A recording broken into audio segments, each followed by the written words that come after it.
Yeah. Man, we should have waited on. We should have waited on Landlord, bro. It's all it is what it is, though, man. Hey, it is what because it is. the dude came with that rap last week, you know. He killed it too. He so did. Hey, but I can't wait till we talk about the real and the lies of Cowboys OTAs, man. Because some of this stuff is real, and I think some things we can judge.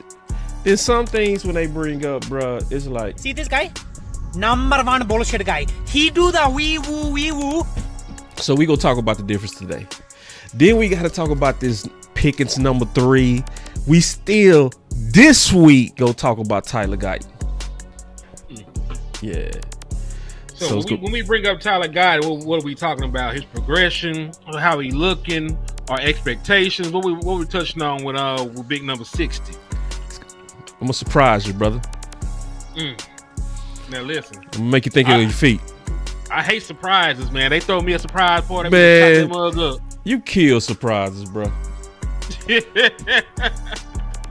think of your feet, man. We good. Nah, I'm gonna save it though. I ain't gonna tell you nothing. So, but shoot, man, while we talking about it, what's on your mind with Tyler Guyton? We kick it off with Tyler Guyton. What's up? I mean, last time I seen the man, I'm not gonna say anything bad about him. You know how everybody say new year, new me. Listen, I gotta speak life into the boy because I need him. All right. Like, listen, I'm not trying to go out here and go get another left tackle. Yeah. So Tyler Guyton, you my guy. Hopefully you've been taking your vitamins, eating your peanut butter. You going to the dude to getting that shot. That made Barry Bonds a little strong. Hopefully you did something. Over the course of the offseason, man, because I need you, and I need you badly. If we're going to be a team that's trying to win in the trenches and win up front, Tyler Guyton is somebody that's going to be pivotal to our success, man, in the run game and the pass game. So if he can't hold up, we're looking at Austin Richards.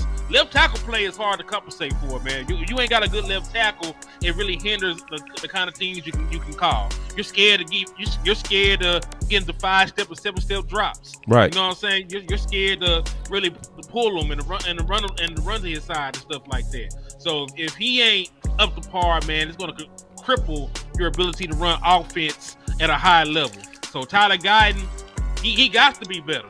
And he's going up against weaker competition this year. I did the gauntlet last year.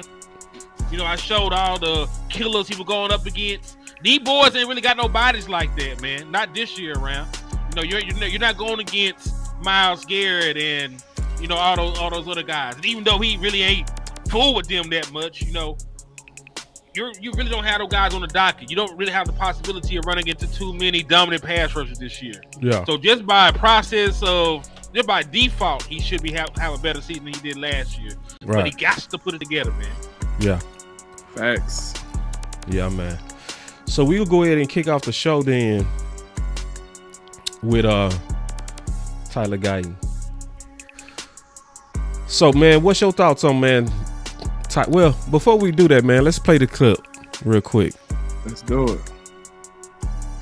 Tommy Arch, DallasCowboys.com. We saw Tyler Booker taking some first-team reps. How have you seen him kind of early on mesh with the guys in that group?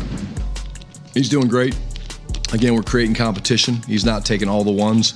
We're rolling different guys in there. Rob Jones, we're moving Brock around a lot, moving BB around some. But he's picked it up really, really well. The intensity that you guys saw in the introductory press conference, and that is what we see.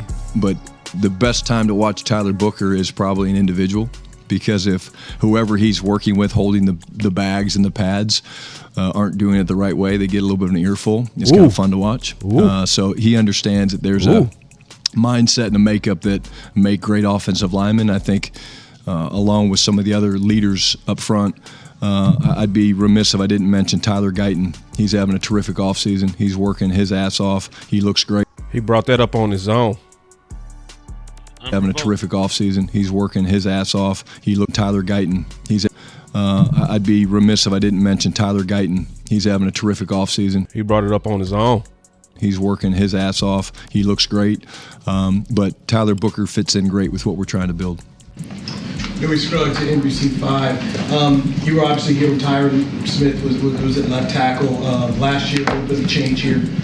What is your comfort level with your left tackle position? And also, can you talk about the progress for a guy like Guyton, what you've seen from his rookie year to now, and also Boston Richards? Yeah, again, I'll repeat it again, Dewey. I mean, like, Tyler's having a great offseason. Talk about Tyler Guyton. I have to always specify that because there's so many Tylers now. But, TG, he's having a great offseason. I think some of the new things that Clayton and Connor Riley have brought from a fundamental standpoint really fits him. I think you're talking about, I'll go back for Tyler a little bit, like, he hasn't played offensive line a whole lot. Then he played right tackle at Oklahoma. Then we moved him to left tackle, and it's obviously a premier position. And then he missed quite a bit of time last year in training camp.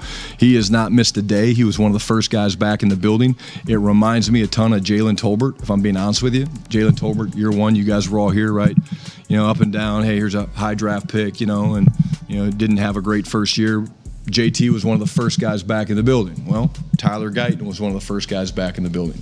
He understands how important that this year is for him, not just for him, but for our football team. And so he looks great, and he's playing at a high level right now, going against some good speed rushers. Awesome is that guy that, he doesn't say much, but when he's out there, we have complete confidence that he's, going to play at a high level. He's got good flexibility. We are having a chance to move him around some, which is good because we're moving all of our pieces around. But I would say that I feel really good right now about our tackle position. Again, I say that with a slight pause because, it's May, and we're not in full pads and we can't do some of the things that we're going to do in training camp. But I would say the arrow on all those guys is trending up. Okay. Thanks. One thing I noticed, though, not to get too far off the subject, but did you notice how Shot is kind of referring to Jalen Tolbert as almost like a success story? Is that sounding like, Jalen Tolbert is where he want him to be at right now? Just a little nugget that I got off of that. But that's some glowing reviews for Mr. Tyler Guyton, man. You know what I'm saying? And I love the fact that it sounds like he got that fire. He telling them, hey, you ain't holding the bags right. You ain't doing this right. That was Tyler Booker. Oh, that was Booker. That's Booker that's doing that. Nah, that sound like Booker. Okay. Yeah, that's Booker. I'm about to say, sound way more like Booker. That's Booker doing that. Got me a little bit. Yeah. But okay. Yeah, but I like the glowing reviews he had for Tyler Guyton, though. Because we need him, man. Like Hen said, you can't do too many long developing plays if you can't do like 5-step drops, 7-step drops, the deep drops, because you need time for the plays to develop down the field, and that's critical when he's your left tackle. We know that left tackle is one of the most pivotal positions on the line because that's your quarterback's blind side, and we need him to be, sufficient there. So it's good that the coach named him by himself. He didn't have to get nobody to ask that question. He just brought him up, and that's a good thing for Tyler Guyton. He said he's first in, last out, and that's what you need to hear from a player like that, man. Especially that had a down year.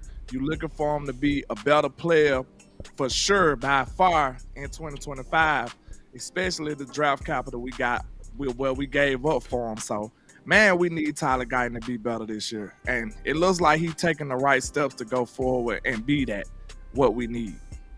So, hey, I got a real question for both of y'all. And it really just came to my mind when we were sitting here talking about Tyler Guyton. Because the Dallas Cowboys have a long history of drafting good left tackles. I know we only think about Terrence Steele, but when you go back to Flozell Adams, Flozell was an all-pro left tackle as well. You know what I'm saying? So, we have a history of them being, top, perennial Pro Bowlers, all the other stuff. If Tyler Guyton isn't that, and he is just a good, serviceable pro, did we get what we wanted from Tyler Guyton? What do you think Tyler Guyton can be? Do you see an all-pro future for Tyler Guyton? Or would you be okay if he was just, I can start 17 games, I'm not going to give up that many sacks, you can play and win with me? How would you what feel I look like? Go ahead. No, how would you feel if that was what Tyler Guyton ends up being? Not saying that is him. I'm just asking the question to ask the question. Okay, I was about to say, it depends on what it sounds like. What you're describing is serviceable. So I would think serviceable would be somebody like, like a Terrence Steele right now. You know what I'm saying? We've seen great things from Terrence Steele in the run game and stuff, but as far as the passing game, he's probably pretty much serviceable. So I would expect something better than that from him. You know what I'm saying? I would actually demand something better than that from him. He got all the physical tools. It just depends on him getting his skill set up and getting the reps and actually being serious about getting better and being great. That's what we need from Tyler Guyton. He's tall as hell. What he like 6'5"? He got the size. He's way bigger than 6'5". Yeah, he bigger than 6'5", bro. What he's 6'7"? He bigger than Tyron Smith. Good Lord. So we know he's a super tall dude. He got the prototypical size for the position. Hopefully he ain't too tall, because that could be a problem. He's 6'8". He's 6'8", almost 6'9". Good Lord, that might be a problem. But that's 6'8", bro. That's another story. That's a story for and another he day. bigger than what Tyron Smith was coming in as a rookie. Damn, I didn't know he was 6'8". That could be a problem to me, because you got to get leverage. Low. Yeah, like if they getting lower than you, if you standing too high, bro, you can't have too much power. You can't anchor that well. You can't do too much for real. Like you too top heavy. You'll be weak at your bottom. So I don't know, man. I hope he can learn how to play low enough so he can sustain all his strength and stuff like that. But 6'8" is ridiculous. I don't think I realized he was that damn tall. So yeah, I think he got the skill set and the size to be good. He just got to go out there and get the reps and maintain the skill level that he learned. To answer your question, Henny, I see future All-Pro, and I think it starts this year. So I remember Steele as a rookie. Common sense said the same thing. Y'all remember Steele as a rookie? See, he had to go out there and play because of Lyle Collins' suspension, right? Mm-hmm. So he got whooped the first 8 games. Whooped. Thoroughly. Mm-hmm. Thoroughly. And worse than Guyton got whooped. But he got better and better as the season went on, right? Then in year 2, man, that boy Steele was something else. He was something else. Yeah. And I think we go see that same thing with Tyler Guyton. I'm talking about the same thing, but better. Now see, that actually wasn't the question. I didn't say would he become an All-Pro. I said if he only became a serviceable starter, how would you feel about that? We're doing the what if scenario, because I believe he'll be he got the skill set to be a perennial Pro Bowler. Like I'm sure he'll be fine. Yeah. But the question was, if he doesn't pan out and he's just a regular starter, or he ain't gonna be no regular starter. It's nothing. What if? It's nothing. Well, if he end up being a regular starter, that's gonna be under what I expect. So everything about him screams future greatness. From day one, he was the first one in. Remember, when he was drafted, they had to turn him away from getting in here to start working. Y'all remember that? Because it's a rule that you're supposed to wait at least 1 or 2 days before you report. He was trying to get in the next day to start working. He flew in the next day. They say nobody in the history of the Cowboys came in as fast as he did. So he's always been a hard worker. You know what I mean? So, and on top of that, he's a lifelong Cowboy fan from a family of Cowboy fans. So this, to a guy like that, in my opinion, he the type of guy that's gonna feel like this is destiny. You know what I mean? Kind of like Dak was a Cowboy fan. You know what I mean? Yeah. So Tyler Smith, Cowboy fan. Like when this your team, man. I feel like that too, though, because I think those guys got an extra incentive. Like, right. I want to be great. That's gonna be great for my career. But at the same time, I can make my football team great. You know what I'm saying? I can be a legacy player for my team that I represent. And I don't think you can duplicate that. I think that's why Tyler Smith came in so serious about handling business. Like, you know what I'm saying? At that point, I don't feel like it's just a job.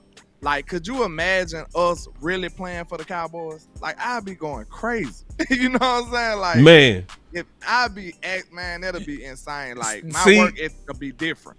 So, it's better than just a job. Right. It's better than just a job. I think you said it best. Imagine you playing for the Cowboys, Henny. I'd be going crazy. I promise you that. I promise The you that. team you love, how would you work? For real. I work my ass off. Now listen, nobody is questioning his work ethic. Yeah. You know what I'm saying? Nobody gonna ever question if he puts the work in or not, because he looked like a different dude. I know that picture was floating around. He looked crazy in the hockey jersey, but he actually done got bigger and stronger. Yeah. And his appearance. He done put the work in. We just got to see it translate on the field. Right. I think it will. And another reason I'm standing on that it will, what happened to Awesome Rich this year too? He was better. And stronger. What was they saying he needed to do his rookie year though? Same thing. Get stronger. Yep. And it takes time. It takes time. Right. That time. So I feel real good about it. And I'm not surprised about the report. And I felt like Brian Schottenheimer was fair. He said, listen, I ain't trying to blow no smoke. These boys ain't got their pads on. So I'm just judging what they look like. I'm judging the work. That's all I can judge. I can't really judge them to the pads on. And I appreciate him being honest like that. Because a lot of people, they kind of embellishing these OTAs a little bit. We gonna talk about that. Let me ask you a question, boss, because it feel like you're real optimistic about Guyton coming in. I am. Do you think those penalties was like a lack of preparation or a lack of skill set, or do you think they could be eliminated? Like what you thinking about the flags that he got last year? A lot of them. To be honest, I felt like they was picking on him.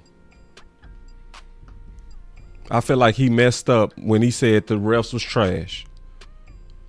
And I think they heard that they started to send a message. Because when I was looking at a lot of them penalties, I was like, nah, bro. They whooping him with that yellow. You know what I mean? That's my honest to God opinion. I didn't see flagrant holes on the flags. I didn't. I saw tic-tac calls. Tyler Smith had a penalty problem when he first came in too, and it really didn't translate like that to the NFL. Like, he got better at it. So, yeah. And to me, Tyron Smith used to always get the worst holding calls. Man, I used to be like, Bills was phantom. y'all just call that because he whooped him, man. That's, that wasn't holding. That was just domination. You know what I mean? It's like, So I think all our guys I think you getting me into conspiracy. I think Goodell still don't like Jerry, man.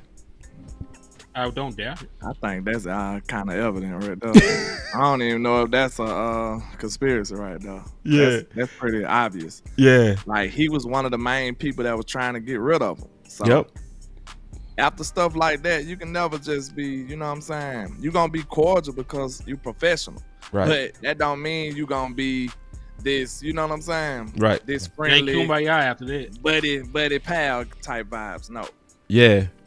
Because it never made sense to me when we would have for years some of the best pass rush, but also have some of the least amount of calls. If your team is real top in pass rush, they should at least be in the middle in terms of holding calls. But we'll be getting the least amount of calls with the top performers. It don't even make sense. For years, it's like that too. Whenever we lead in the league in sacks, we also way low in calls. And look how they do Micah. I was finna say they be putting Micah in finishing mood. That boy in the full Nelson. Ooh. That boy finna go sleep. Yeah. They do Micah any kind of way. So I feel you. But honestly, man, I think it's gonna take something like the penalties and stuff, the phantom calls. That is gonna have to go away before we can actually compete I went and watched the damn 49ers game for 2022. A lot of folks don't remember on that touchdown drive they had back-to-back phantom penalties against the Dallas Cowboys. We sacked Brock Purdy on third down, and there was like a holding call in the secondary out of nowhere. And then the very next play, we had a tackle for loss, and they called another holding call on a run play. So, like, that stuff, especially in the postseason, that stuff come back to bite us, man. Yeah, them refs. So, Jerry Jones gonna have to send that man some flowers or some shit, man. He gonna have to get that together. At the same time, though, like, how do you combat that, though? Because at the same time, I'm like, okay, we can say they BS calls, but they was calls. They hurting us, and they messing us up in these games. So the only thing we can do is adapt to it. You gotta get your coaches to adapt to it, man. Like, we can't complain and whine about it. Nobody's gonna listen to the Cowboys whine about no calls. We're not listening to that. Nobody is. They hate us already. We know they hate us. So if we up here saying, hey, they calling unfair calls on us, they're gonna be like, shut up, Cowboys. We don't care about that. Like, they're not gonna listen to us. So we gotta figure out a way for this coaching staff to adapt to these tic-tac calls. If it is, he gonna have to find a way to get around it, man. It is what it is. If it's a call in their eyes, it's a call on the field and it's hurting the team, and we got to do something about it. Jerry's gonna have to get on the phone with Roger Goodell. He's gonna have to firmly apologize. He's gonna have to send some money to a couple charitable places that Goodell likes, and they're gonna have to make amends. Because listen, you're a Mavericks fan. The year that Mark Cuban didn't say anything about the refs and he was quiet on the sideline is the year that we won the championship. That's true. The year that Mark Cuban was not criticizing the refs, he sat back and he said, hey, I'm sorry, I'm done. I'm not going to do anything. It was 2011. That's when we won. We didn't have the ticket-tack stuff happen that year. Hold on real quick. This is for Henny.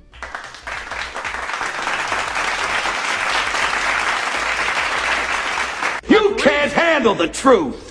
If you believe that you did something to run afoul of the top dog, who is the commissioner, get back in his good graces. Do you want to win or not? I love it. Right. Yeah. And like, maybe we need to what can I say? Maybe we need to filter these players like Michael too. Don't talk about the refs, bro. Leave the refs alone. Yeah. We don't want to get on the bad side of the ref. You already got a star on your helmet. Tyler Guyton also needs to publicly apologize. That ain't just for Michael. I'm just using him as example. He was already the given because you said he said something about the refs, so he was a target. That's all it's gonna make you do. You're gonna be a target after a while. So, and nobody can prove that you're a target. The next time Tyler Guyton in front of the microphone, he needs to say that. The reason we gonna say this, and the reason it's so important, is because if you complain about the refs, right? Now you a target, and it could be a little tic-tac call that they might not call on nobody else. They gonna call on you. Maybe you did hold a little bit. Slight. They still gonna call. Yeah. You know what I'm saying? So maybe you don't make yourself an enemy against the refs, and maybe you can get away with some of this stuff. No, I love what Henny said, bro. A monster. I love what Henny said. To me, that's the answer. Like, apologize. Yeah, just. You know. And listen, I'm glad you brought up Michael Parsons. Michael Parsons has numerous occasions talked about not getting holding calls. And you know what they do? Don't give them a holding call. They let more and more egregious calls go against Michael Parsons. I told you I see them in a finishing move. They had him like this. They had Michael Parsons like this. They do. It's choking him out. It's crazy. Yeah. Like the ref damn near checked his arms, make sure he was conscious. You know how they do in wrestling, make sure you ain't fainted. Yeah, they damn near did Michael Parsons like that. Yeah. So like the guys that talk the most about penalties are the guys that don't get any calls. They are the guys that don't get any kind of calls. Somebody need to sit them down and say, hey, how did that work out for you? You know what I'm saying? Everybody has done it now. Dak Prescott had publicly went after the refs after the 2021 playoff loss. Because he said, remember they threw trash at the refs, and he said good. He told him good. He told him good. He said good job. Hey, we got a target on our back, man. That's right. They're just keeping it real. And then think about this now. I know people don't feel like this is that big of a deal at times, but in those critical moments, just know if it's close, you won't get it. It won't go your way. Right. That's the sad part about it. Because guess what? We seen situations like Brandon Cooks getting mugged. You know, he's a little dude, but that might have been a little too physical at some of those moments, but they ain't gonna call it because, hey, you the Cowboys. That's a critical moment. That could have been a critical first down. You know what I'm saying? Mm-hmm. But you ain't getting that call, buddy. You play for the Cowboys. Them boys can control the game. They can. Yeah. Especially in critical situations. Yes, sir. You got to play the game, bro. You do. Like I just mentioned, like we lost to the 49ers 19-12 in the postseason that one time, right? On that touchdown drive, it was back-to-back phantom calls against the Dallas Cowboys. They had them held to a field goal. It could have been 12-12. They went up there and scored a touchdown, went up what was it? 16, 17, 17-9. So my point being is this. Like, no, 16-9. That was 16-9. My point is this: as long as the penalties are happening, like they're going to dictate the outcomes of very important games. Yep. And it's already done happen. It's already done happen. You remember Green Bay 2016, that Butler call, that legal procedure? I got a better one. Did you see that they held who left to start smoking weed? I forget the defensive tackle name. That was David Irvin. David Irvin. I remember that hole. Yeah. They had an egregious asshole. It was on the third. Same game. That was on the super throw.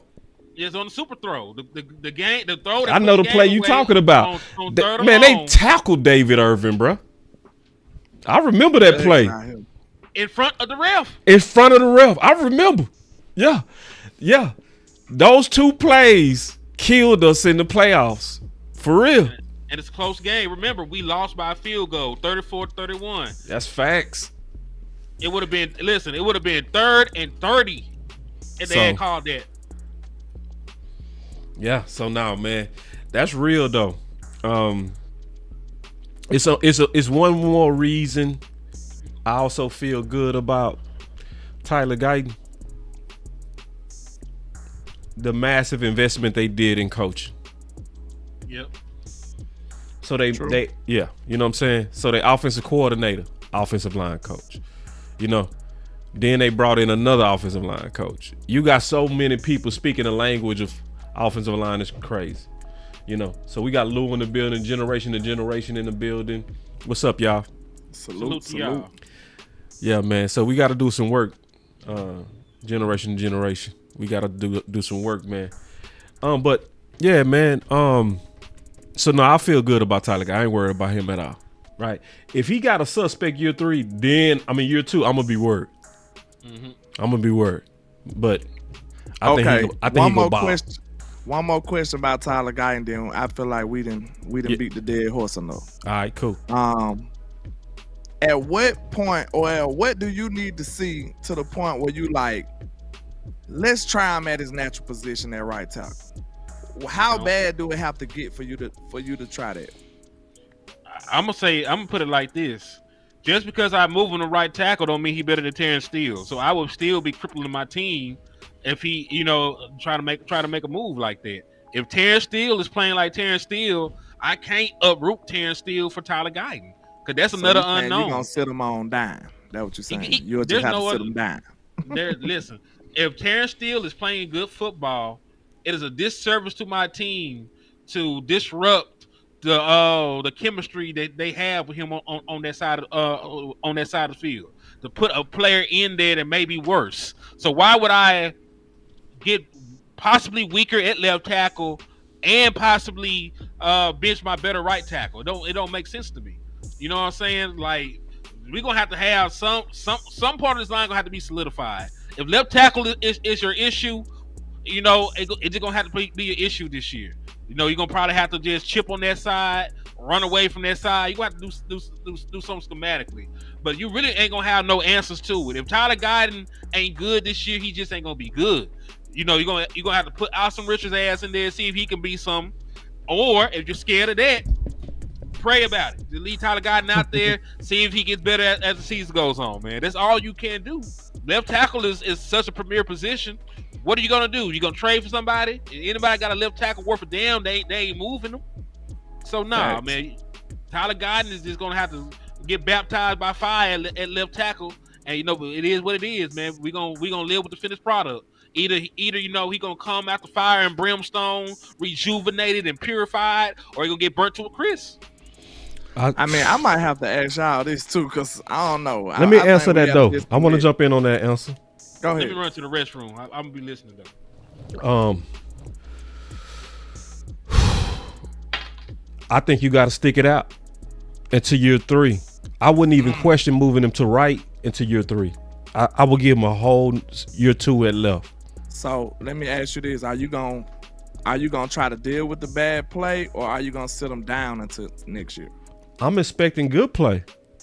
I'm saying in this situation, bro. If he play bad, yes. If he play bad, then I'm going with Awesome Richards. If it's a disaster at left tackle, you gonna sit him down and tell him to wait the next year. Okay. Yeah, I think it's what Henny said. I think it's competition and just letting them dudes fight it out. And if Awesome Richards is looking better than Tyler Guyton, you start Awesome Richards. Period. So one more question, because I think it might feel the time till he ain't get back. I know we had a disconnect with Terrence Steele. So what, on a scale of 1 to 10, where is Terrence Steele at for you? 10 being, a GOAT at this point. Oh, if 10 is GOAT, Terrence Steele 8.5. Wow. Damn. Damn. What, right tackle? Hell For yeah. real? Standing on it. I'm gonna give Cuz a 6.5. We definitely disconnected, boss. It ain't nothing wrong with it either, but it is what it is. I don't see that. I'll tell you why. Okay, hold on. Let me ask you one question. Is you talking? You got a lot of combining? Yeah, because I'm just trying to. Nah, I like this. I like this, bro. I'm meddling like my boy, man. I'm meddling my boy. It's crazy how we see this all different too. That's what's crazy. Yeah, We see this different. All of us. Get a feel for you. Yeah. Okay. As far as Tyler Guyton, as far as Terrence Steele go, right? I just don't see. So let me split it up, because that's what a disconnect may be. Pass blocking, 10-1. Run blocking, 10-1. Which one? Where he ranking at? 11 on run blocking. So so he at 8.5 in pass blocking to you? I say about a 7. But he gonna go back up to a 10 this year. I pray you right. Mine for Terrence. I'm gonna tell you why. He gonna be 2 years off that knee, and you ain't gonna have no play caller putting him on his heels. So I'll tell you what. Okay. Mine for pass pro for Terrence Steele is a 6. 6. Run blocking is up there. I'll give it a 9. He was one of the best run blockers in National Football The League. best. Facts. So when he was healthy or last year? When he was healthy. When he was Last healthy. year, everything. We didn't run the ball to know we could run block still. Right. We actually did run the ball, but not like when we was running it with Zeke and Pollard. I'm saying it like this: you threw the ball 700 times, literally. Like you threw the ball 700 times. Like of course, he looked bad. You can't do that with him. That's right. Say it again, Henny. Bro, last year it's kind of hard. That's to right. Data for last year. It don't count. We threw with 700. Say it again, Henny. Come on now. Well, let's not against the worst pass rushers, against the hardest pass rushers we had in 30 years. Hold on. That stuff, bro. Come on now. Hold on. You gotta put the context on that. Go ahead. Can I speak? Sure. Because listen, like you ran more at the end of the season. Yep. But at the end of the day, you still threw the ball like you were the Kansas City Chiefs. Like at the end of the day, that's where your passing attempts went. And Dak Prescott only played how many games? Like 5 full games. That's right. So 8 full games of Dak Prescott. Yeah. So can I ask you a question? Can I finish my train of thought before you ask me another question? Hey, sure. I like to see Landlord and Henny fight. This is new. This is new to me. Go ahead. Please. Listen, I'm not trying to sit here and take up. I said a man a 5 in pass pro, but I want you to finish what you were saying, sir. Please. Okay, I am. You ain't. Because I'm talking to an Alabama dude. Could you please finish your statement so I can finish mine, sir? Go ahead.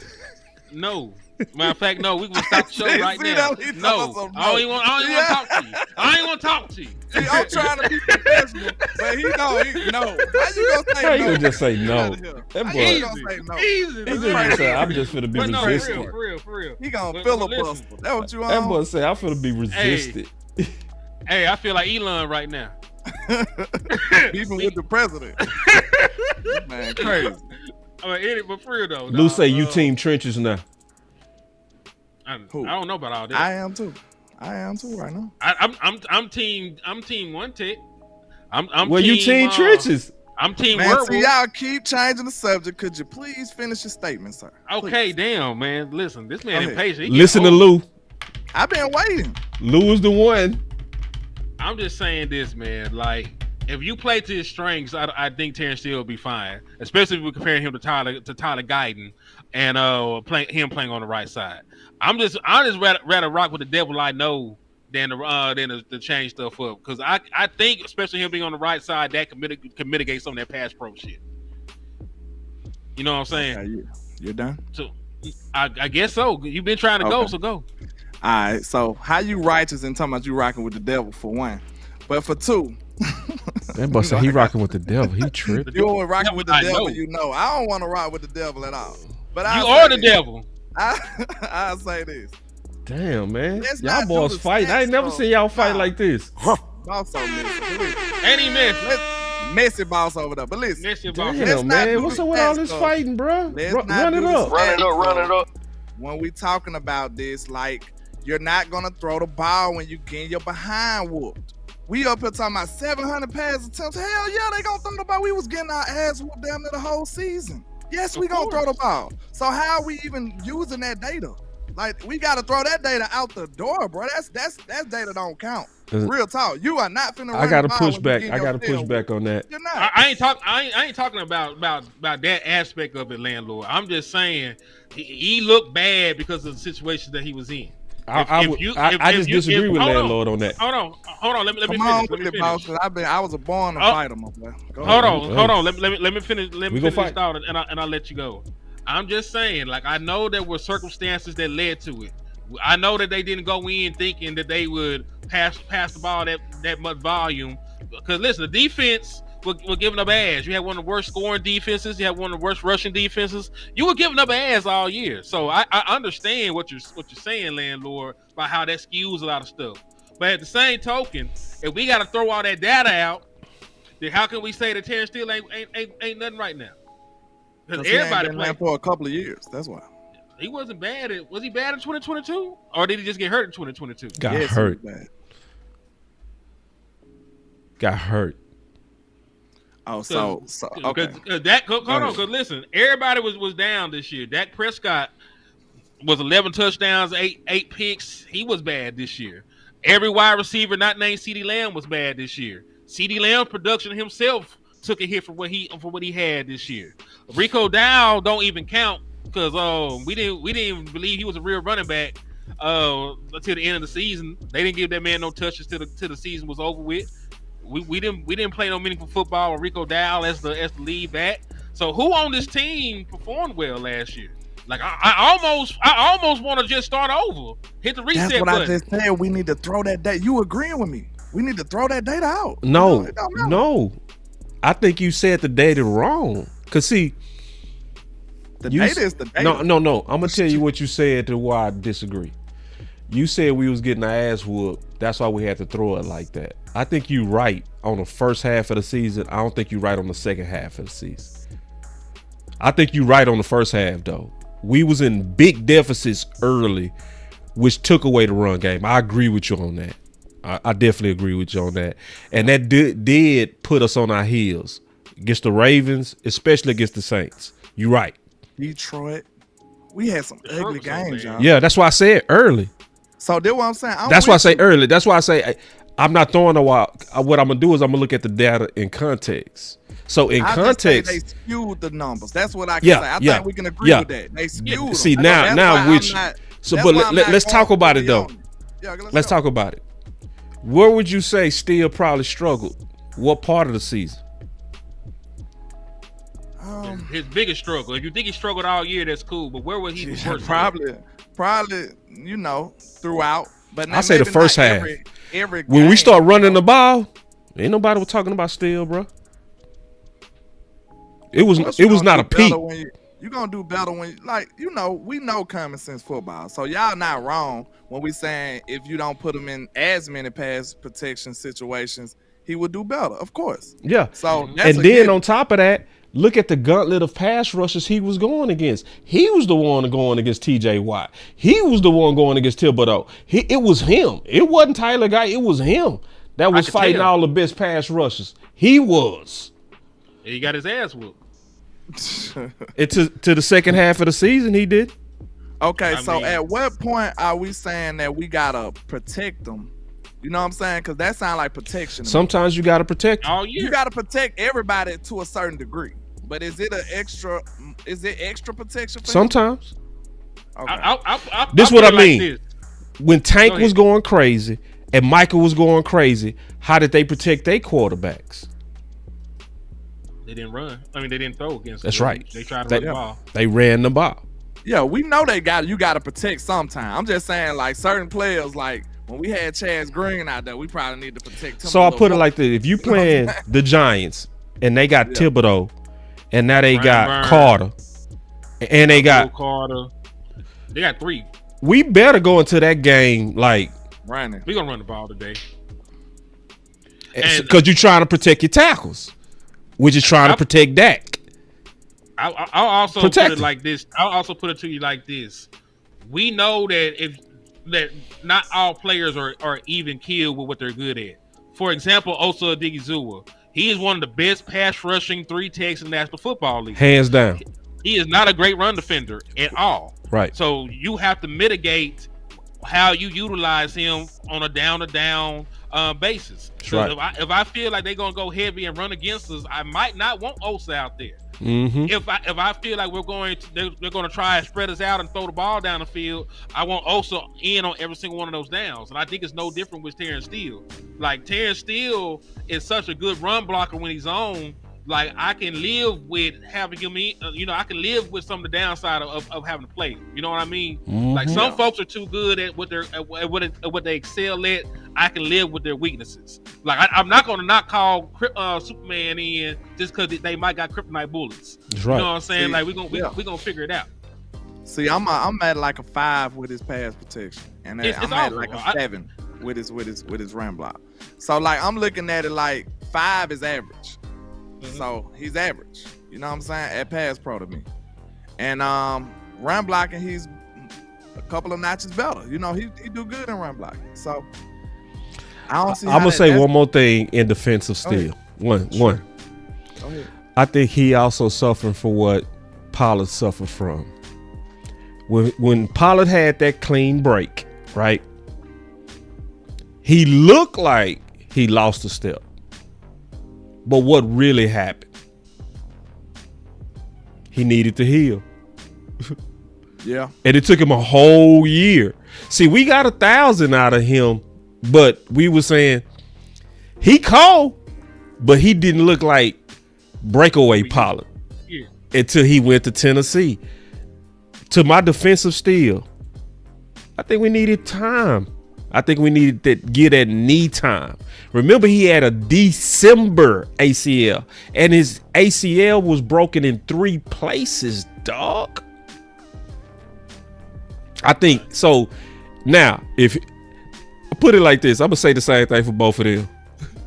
This is gonna be the year I panic if they don't play well. This year, I'm not panicking going into the year. I will be panicking after this year. Like, if it's bad pass pro this year out of my tackles, okay, I'm gonna have some problems. But I don't think you're gonna have it, bro. I think we finna be fine, bro. I'm not gonna downplay the injury, man, but I just look at it like everybody got something wrong with their head, for real, bro. But if your jersey, if your name on the back of that jersey and you on that field, bro, I expect a certain level of play from you. Real talk.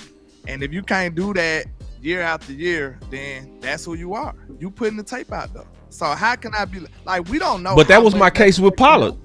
I'm saying we don't know how much it is really affecting him. But that's what I'm saying. We should give it time to see.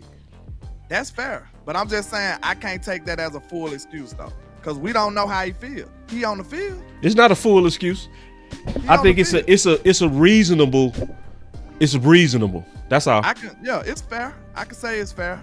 You know, because same thing with Pollard, right? Yeah. We saw Pollard at Tennessee. He looked like old Pollard, didn't he? I haven't watched Tennessee to say yeah or nay, but I've seen a couple of plays. Yeah. But I'll put it to you like this. That's fair. I more so know what Terrence Steele is, and I can live with what he is. You know, if he's healthy. Like I know he'll run block at a high level. I know that his pass pro is questionable, but I also know since he's a right side player, scheme and Dak Prescott himself can mitigate some of that. So again, also it's the same thing really with Terrence Steele as it is with Tyler Guyton. I mean, there's not really much I can do about it this year any damn way. Like, let's say Terrence Steele go out there and he is ass. You gonna put the 6th round rookie in for Oregon? No, that's your backup plan. Or are you gonna swing Austin Richards over there? Like either way it goes. If Terrence Steele doesn't play well, the guy behind Terrence Steele probably ain't that much better any damn way. Like all we gonna say we just gotta pray about it. Yeah, because listen, what else are we going to do? Because at this point, you can't. There's nobody else you can really turn to, unless you think one of these guys that we picked up 99 offensive lineman, Landlord. Like surely one of these guys that came off the couch, or one of these guys that been festering on the practice squad. Maybe one of them could come in, but we ain't got nobody else but Terrence Steele and Tyler Guyton. So at this point, they got to work out, Land. All right, everybody, let's do a collective Cowboys prayer for this offensive line. I ain't praying. I'm praying and I believe in prayer. I ain't like how I sounded when I said that. Oh yeah, I ain't praying like shit. Oh Lord, we need a collective. It sounded like you when you said you believe in the devil. Nah, I didn't say I believe in the devil. I said well, you said you got faith in the devil. I'm like, wait. You know, I had these words. He always say he right. You know, black folks. I had to turn it. I had to turn it on you, man. I had to make up something real quick to get it off the tension off me, because that sounded real bad. So I ain't praying. They sound right, but this is what I mean by that. Man, y'all tripping, man. Our tackles finna be nice. Because I put it like this. Right. I pray you're right. If Steele get back, which I think he will, he gonna be 2 years removed from that knee. Man, do y'all remember how cold Steele was year 2? Do y'all remember? 2021, he was great. Man, that dude was balling. But the Landlord point, that was 4 years ago. I think that's Landlord main point. Yeah. Is that was 4 years ago. And nobody was having no problems up into December when he hurt that ACL, man. In 2022, man, that dude was balling in 2022 as well. If I ever get in any trouble, I want Boss to be my judge, because he gonna give me some leeway. He gonna be like, man, I'm gonna be fair. Things, man, he ain't wanna have to rob them people. If that's the case, the rent was due, Landlord. Yeah, listen, man, I ain't like y'all, bro. See, I ain't like y'all. I see how y'all are. See, y'all them types. I think I've been very fair to Terrence Steele. Man, say I want the best play for my team. Hell no. I want the best play. I've been very fair to Terrence Steele. No. I've been very fair to Terrence Steele. Nah, you don't take it easy on nobody. You Bullet Henny, bro. That's your name, Bullet. Yes, now you are not fair at all. Oh hell no. Landlord, do you believe these lies? Oh, you see, you are fake news. Wrong. Salacious. I don't think fair. You've been damn fair than me. I'm done with all the goddamn excuses and stuff, bro. I am. I'm sorry. Cause excuses? That's an ACL. Bro, anybody can use an injury excuse almost every year, bro. It's not an excuse when Boss, if we talk about 2 years off of injury, that's an excuse now. No, it is. I'm saying no. It is. No. It is. No. It is. We not. It's You've no. been playing 2 years. No, bro. His injury was in December, bro. It take a whole year, dog. And remember, he came back early. I didn't even expect him to be at training camp. He showed up to training camp, bro. Okay. and practiced the whole way through. All right, so boss. After a December injury, dog. But that was 2020. What is wrong with y'all? He got hurt in 2022. He played in 2023. He played in 2024, and now we're going into 2025. That's all Landlord is saying. I heard what he's saying. The last last his good second full year, bro. season, What the do you last mean? full good season that that Landlord saw from him was 2021. That's all he's saying. Man, And you all know what, bro? And all I'm saying, I is just that think you y'all going some for year- panickers, dog. You going for year Panic 3 about after what? the injury. You know going what? for year 3 I also after agree with Stars in the building. What's up? And Lou saying the same thing. I agree. You gonna call this an excuse too? Hey, salute to y'all. You gonna call this an excuse? Solari. Look, See, because the OC said exactly what they said. This is a fair. He said the same thing. Matter of fact, you the gonna OC said it before asked the. me a question and you ain't gonna let me speak. Go ahead. I mean, Go ahead. like You just Solari said, am was. I gonna use that as an excuse? I was finna say, listen, it's a free country. You, my sister Star, my brother Lou, y'all free to think whatever the hell y'all want to think. I don't believe that shit. I'm sorry. You gonna have to prove it to me, bro. You don't believe Solari had a lot to do with the breakdown? I don't believe in the ability that y'all say Terrence Steele got. I don't feel that way, bro. I'm sorry. That's my opinion. Oh, That's hell no. Hey, you can press every button on your machine. Wrong. You are fake Landlord news. ain't going. No. I'm sorry. Flag on the play, bro. You can have it. Go ahead. I'm gonna let y'all fight because this is very interesting. Nah, So, What the fuck is that? hold on, I Landlord. don't feel like that, bro. No. So If you gotta go out, skill level. that's how you go out.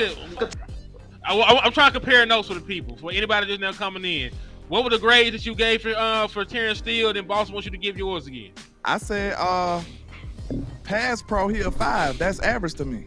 Mm-hmm. And at times he looked worse than that. So 7 to 8, I might have been a little, he pretty good on run block. Yeah, to me he's an average pass protection right tackle. That's my opinion. Yes. I mean, that's not opinion for the pass block. Like he's by the numbers, he's horrible.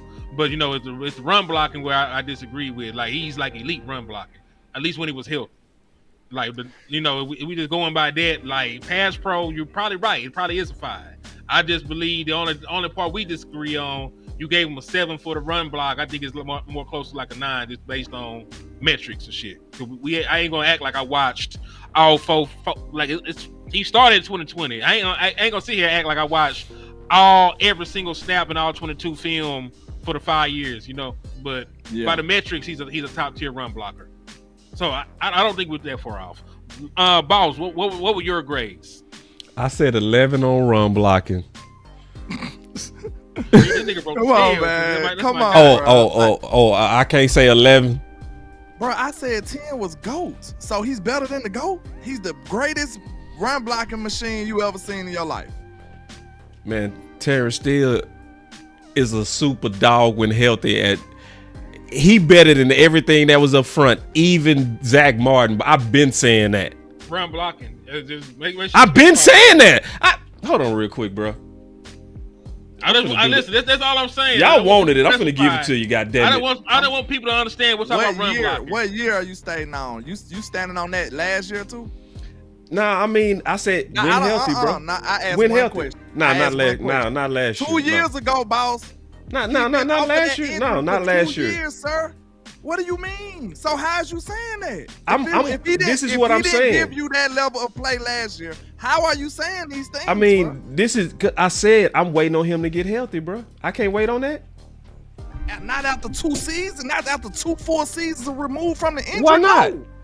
Because that's how long it's supposed to take. He's supposed to take Hold on off real his quick, man. second year. Let me show y'all Terrence Steele on this run block. Let me see if I can pull this What up year real was quick. this before you pull that up? It don't matter because of my whole case.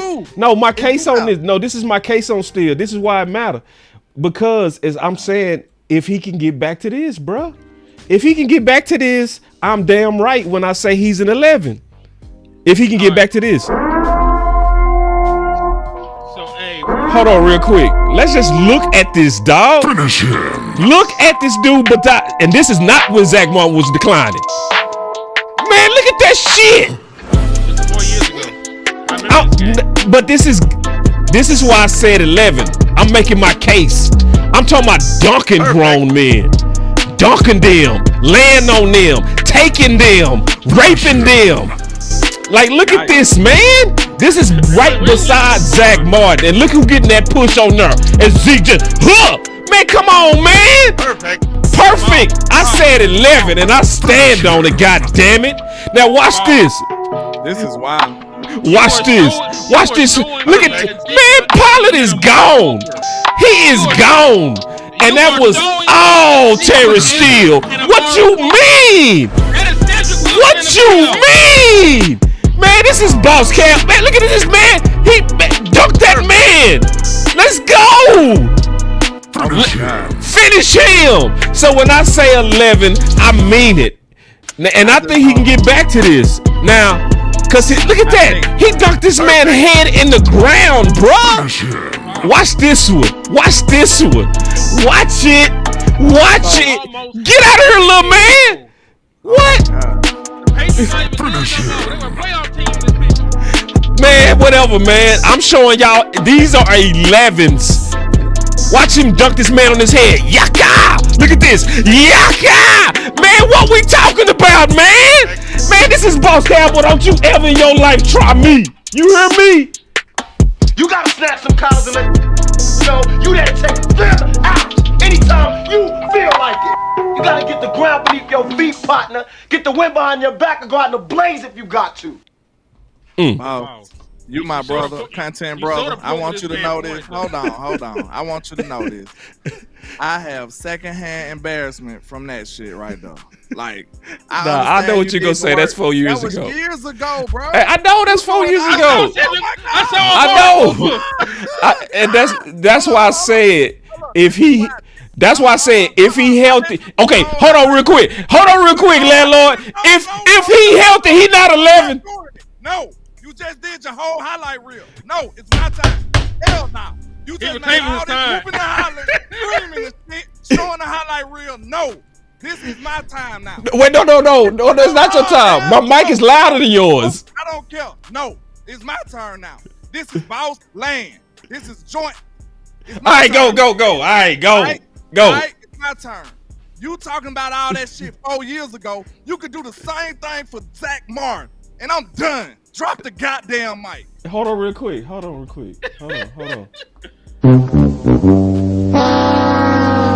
This is my point, landlord. You done broke your camera. I done got you so animated. You done broke your damn camera. So listen, I the same thing. Pull up Zach Martin 4 years ago. I just did, and that's my point. So this is going to what Henny asked. He said, "What do you?" No, you asked. One of y'all asked. I said, "If healthy." I said I'm grading Terrence Steele at an 11. Bro, that was healthy Terrence Steele. You remove run blocking. I can't say that. You're removing space and time. You can't do that. Yeah, no, I can. Cause listen, no, you can't. Listen, man. I think certain ailments take time, bruh. Do you think his knee is the same, boss? I think his. I don't know.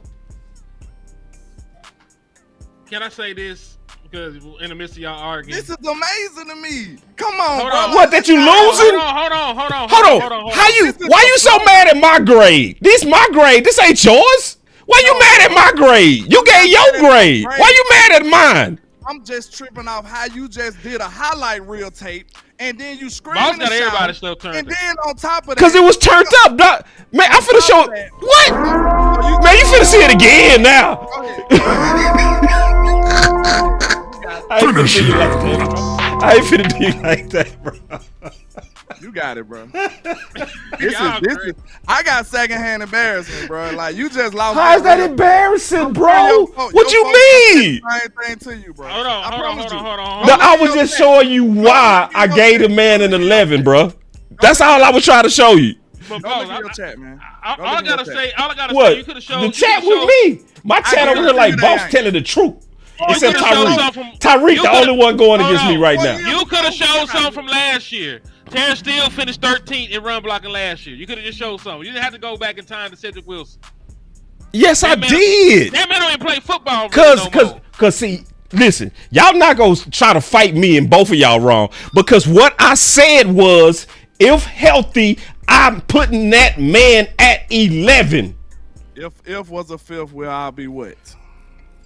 I mean, so, and on top of that, I believe Solari had a lot to do with the downturn, as well as Mike McCarthy play caller. I want to see him behind these coaches and this play caller. And this boy Terrence Steele is going to be an 11. Mark my words.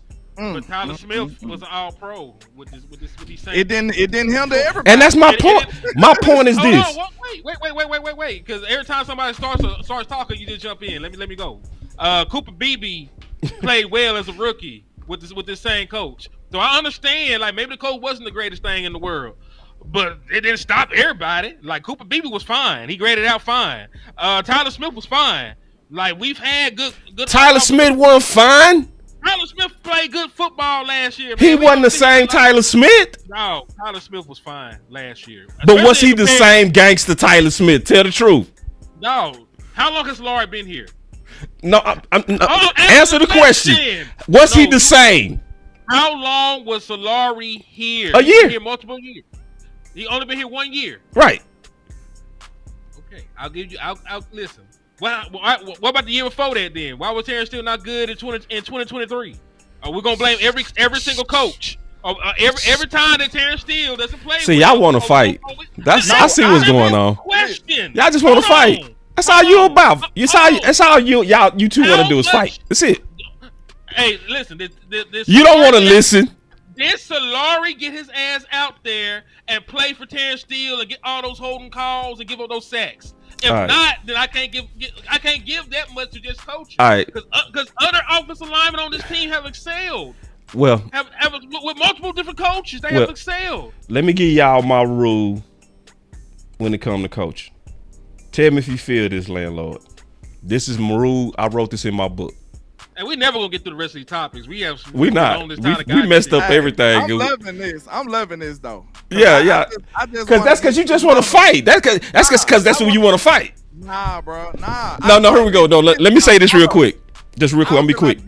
Bro. Go ahead. I'm gonna be quick. I don't want you to paint the narrative like landlord just want to fight. I'm gonna tell you why I did that. But go ahead. No, you good, bro. You know. Hey, I like this too. Cause see, I already said we see this different. You know what I'm saying? And when we see stuff different, we fight. That's what happens on this show. True or false? Natural fights, though. Yeah, true or false? Because I started noticing we was seeing it different. Like when we was giving our grades, I was like, I see it different. And I think Terrence Steele gonna be restored back to the old Terrence Steele this year. I believe that. I believe you believe that, boss. But the only reason I'm giving you so much pushback is because we just seen Terrence Steele in his second year, boss. I know what you're saying. We just seen that. No, I know what you mean. If we was coming out 1 year after the ACL, I'd be like, cool, got you, boss. I'm gonna wait with you. Nah. I hear you. No, you're right. And you very logical on that, bro. No, you logical. You right. I still supposed to be waiting on you? No. I can't do that no more. No. I can't do that no more. No, you right on that. That's where I'm coming from. No, that's why and you right on that. That's why I had so much resistance, because I seen you in year 2 after that injury, and I still wasn't pleased. No, I'm with you. That's what I'm coming at, bro. And this is my only pushback. It's it. 3 things: bad play calling, putting them on their heels early, right? Wasn't good for his knee. Then number 2, Solari, the whole group went down. Everybody know that I do content, got a book. And in my book, I say, if a player is playing bad, you blame that player, you hold that player accountable. But if the whole group is not playing as good as they used to, look at the coach. The whole group struggled. The whole group. So that made me look at Solari. You know what I mean? So that's why I'm saying with these coaches, if I don't see no massive rebound out of Steele and Tyler Guyton, I am majorly concerned, because now they have everything, bruh. They got the coaching, they got the years, they ain't got no injuries that we supposed to be concerned about. I agree with you on that, landlord. You right on that too. I felt like I gave him enough time, boss. No, That's you right all on this that. fight was about, bro. No, you right. And on that, you right for sure. That I shouldn't be talking about an injury as a concern. That's what you're saying, and you right on that. We could have avoided all of that. But you know I like to fight too, bro. So sometimes I'm gonna fight you for nothing. Just know that. I see. Just know that. And in the end, I'm gonna tell the truth and say you right. But in the beginning, I'm gonna throw some punches anyway, bro. That's me. Hey, I'm a fighter like that too. Yeah. Sometimes I'm gonna just throw hands just for the hell of it. But in the end, I'm gonna come around to what you said because what you're saying is true. You can't use 2 years as an excuse for him not playing. I agree with that. And to your point on what he was last year, so we're just talking about that. 7 penalties, 9 sacks allowed, but he was one of the highest graded run blockers in the league last year. He was 13th among all tackles. Right. Oh, so nine sacks.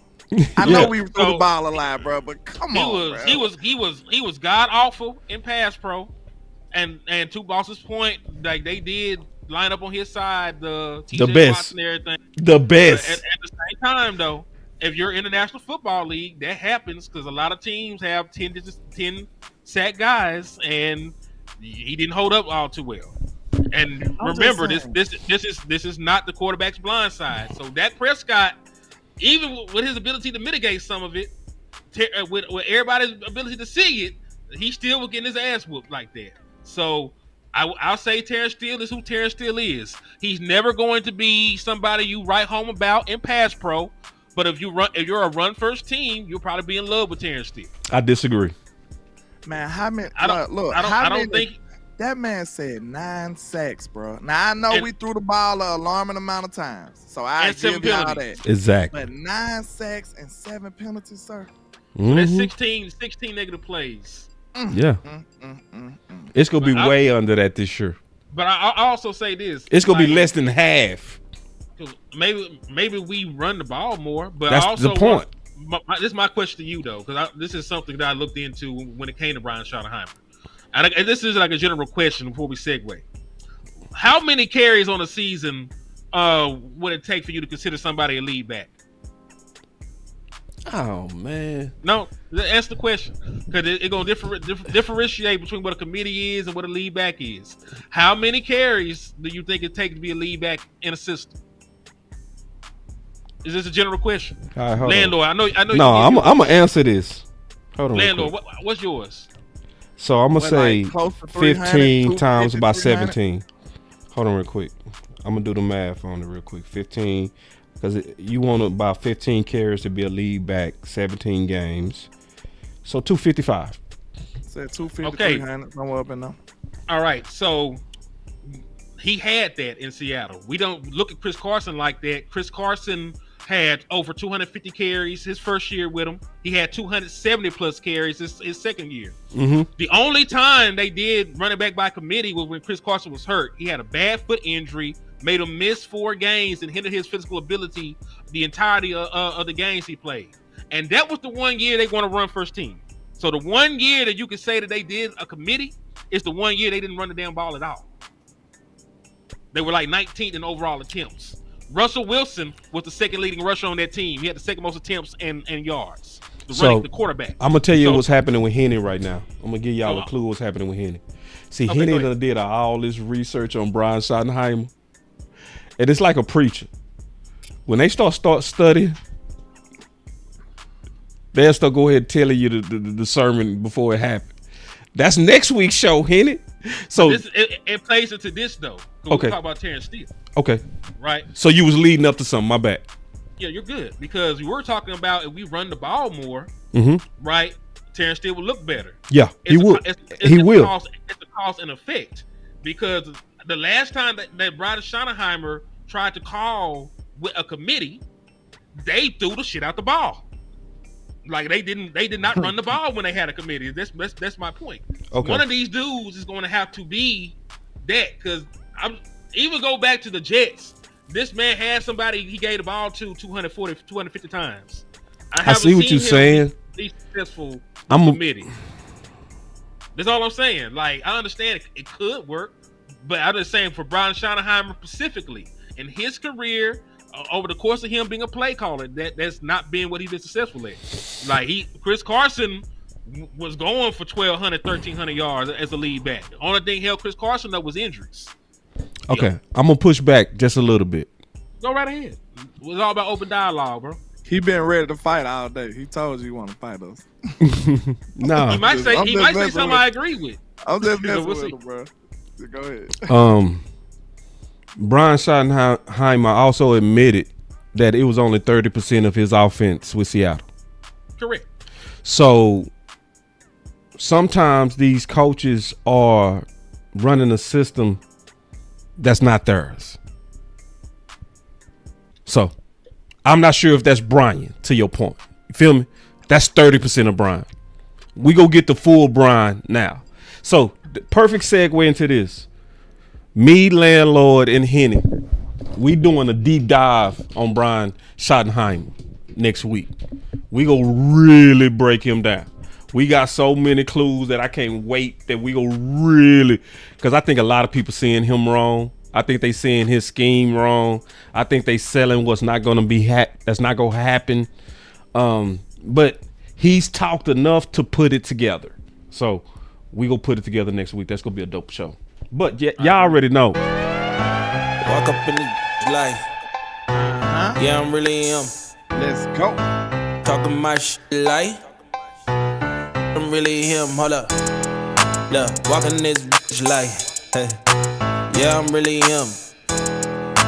Talking my shit like, hey. I'm really. That topic took so long because of Henny and Landlord, man. Them boys like to fight me, bro. We supposed to have been off that topic about 30 minutes ago.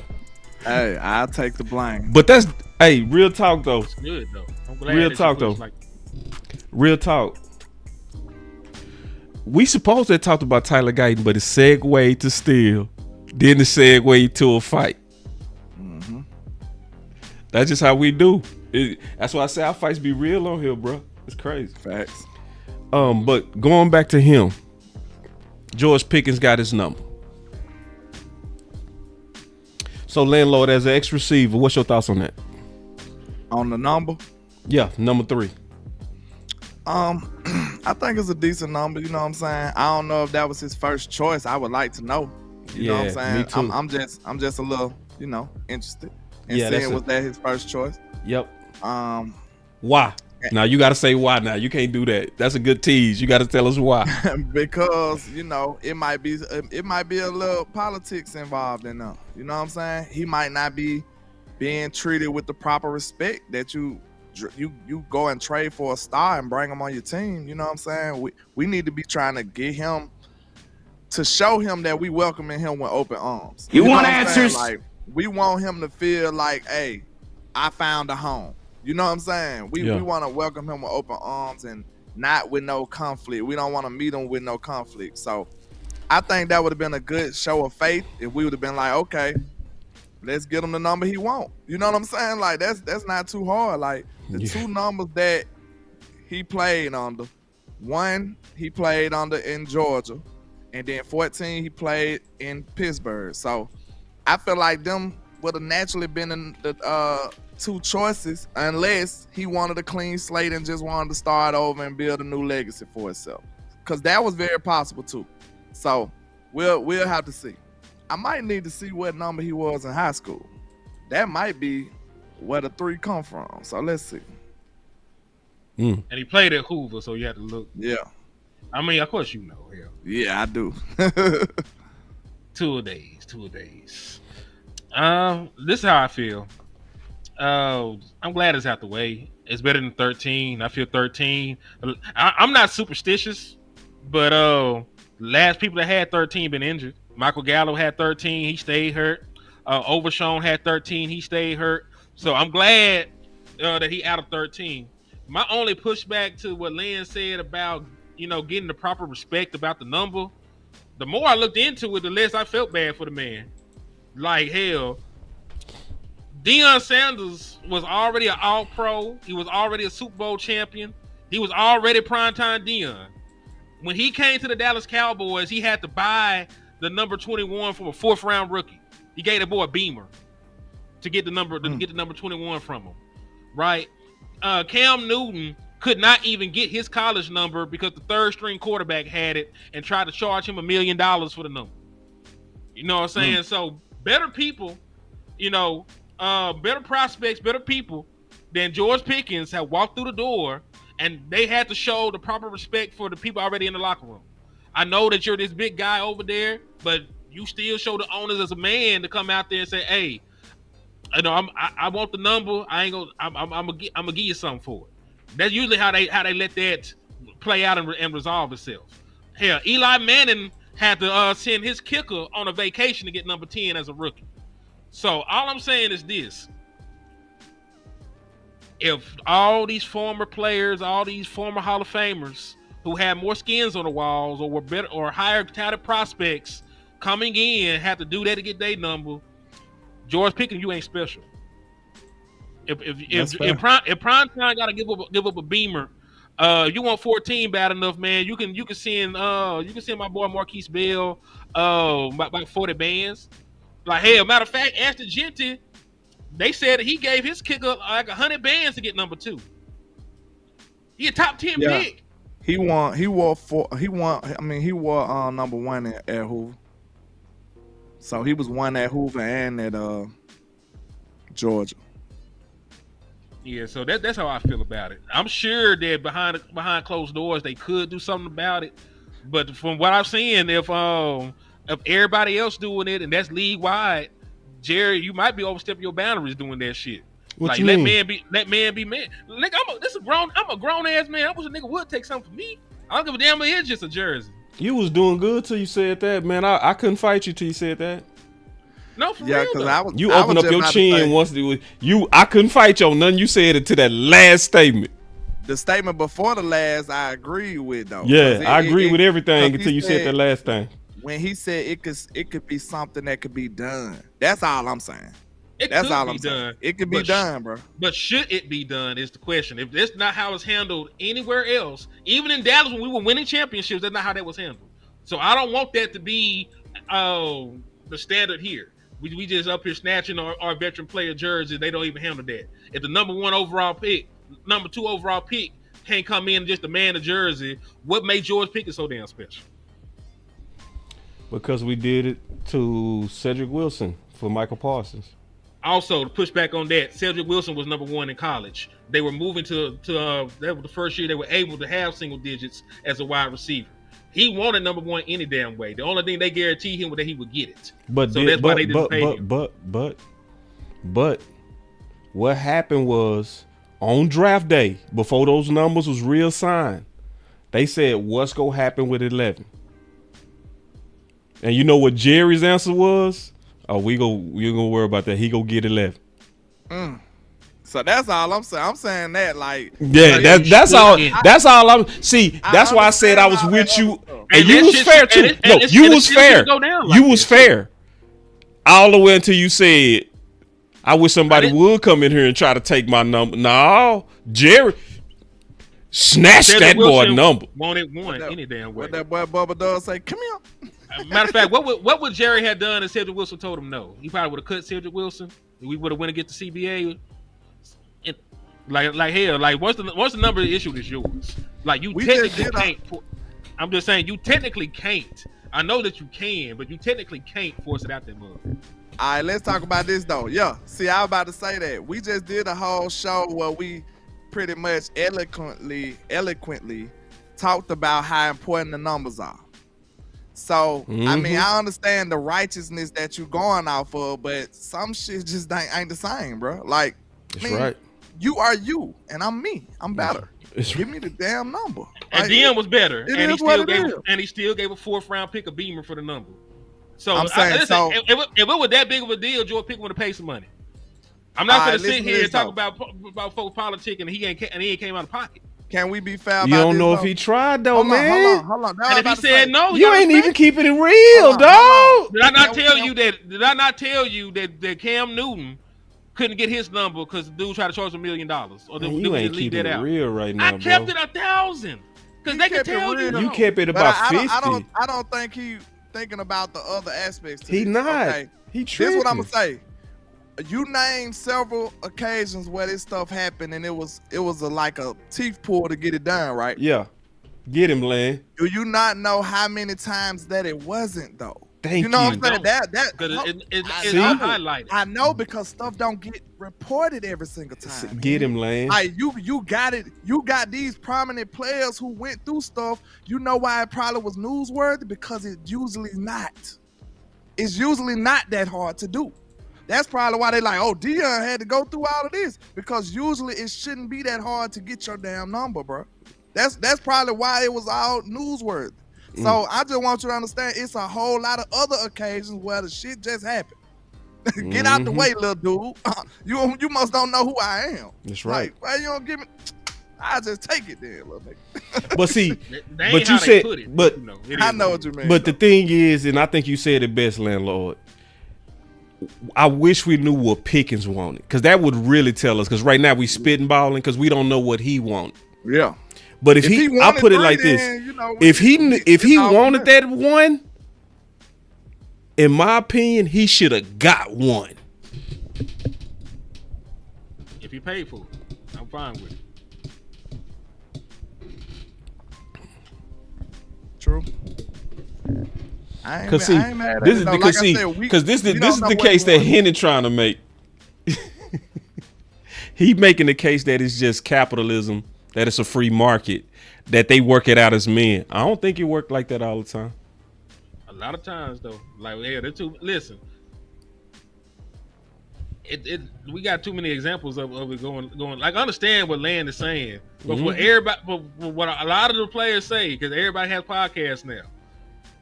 You got to talk that shit out with the equipment manager. Y'all gonna come to agreement. It is what it is. Like, it's your jersey. Matter of fact, at one point, you know, you used to have to buy the excess amount of jerseys before you can even switch numbers. Yeah, but check this out though. We just seen a good example here, and we ain't even thinking about it. Who? Remember, Jerry said riding number wasn't going nowhere. He said riding number wasn't going nowhere. He said it couldn't go nowhere, and he don't care what nobody said. He said that the other year. And we was like, Jerry, you should let Overshawn get 0, bro. You tripping. Did we not all say that? And Jerry was standing on it, bro. He was like, man, screw y'all, this riding number. He just said that. And guess what they did this year, Hen? You got 0. Had a whole gosh darn rollout for Overshawn. They had a press run for Overshawn getting 0. Being the first Dallas Cowboy to wear 0 when it was Roddy number. Roddy ain't no real person, man. Roddy don't count. We speak of Roddy like he got a social security number. I don't care nothing about Roddy. But I'm just saying, like, what Jerry did. Is it that Jerry got up off that, basically? Yeah. Jerry was like, nobody's getting 0. He said that, bro. He had an interview saying that. Like, and he stood on it. Then next year, come around, Overshawn has 0. Like, and that's where I got to be honest and say, Landlord just won the debate on you, Hen. Ain't nothing to win because I got facts. It wasn't really no debate. It's just a discussion, man. But I just wanted him to see it from the other aspect. A lot of those things got reported. I bet you a lot of them didn't. You know what I'm saying? Like, just being fair. Yeah, man. So my big thing is this. This is my big thing.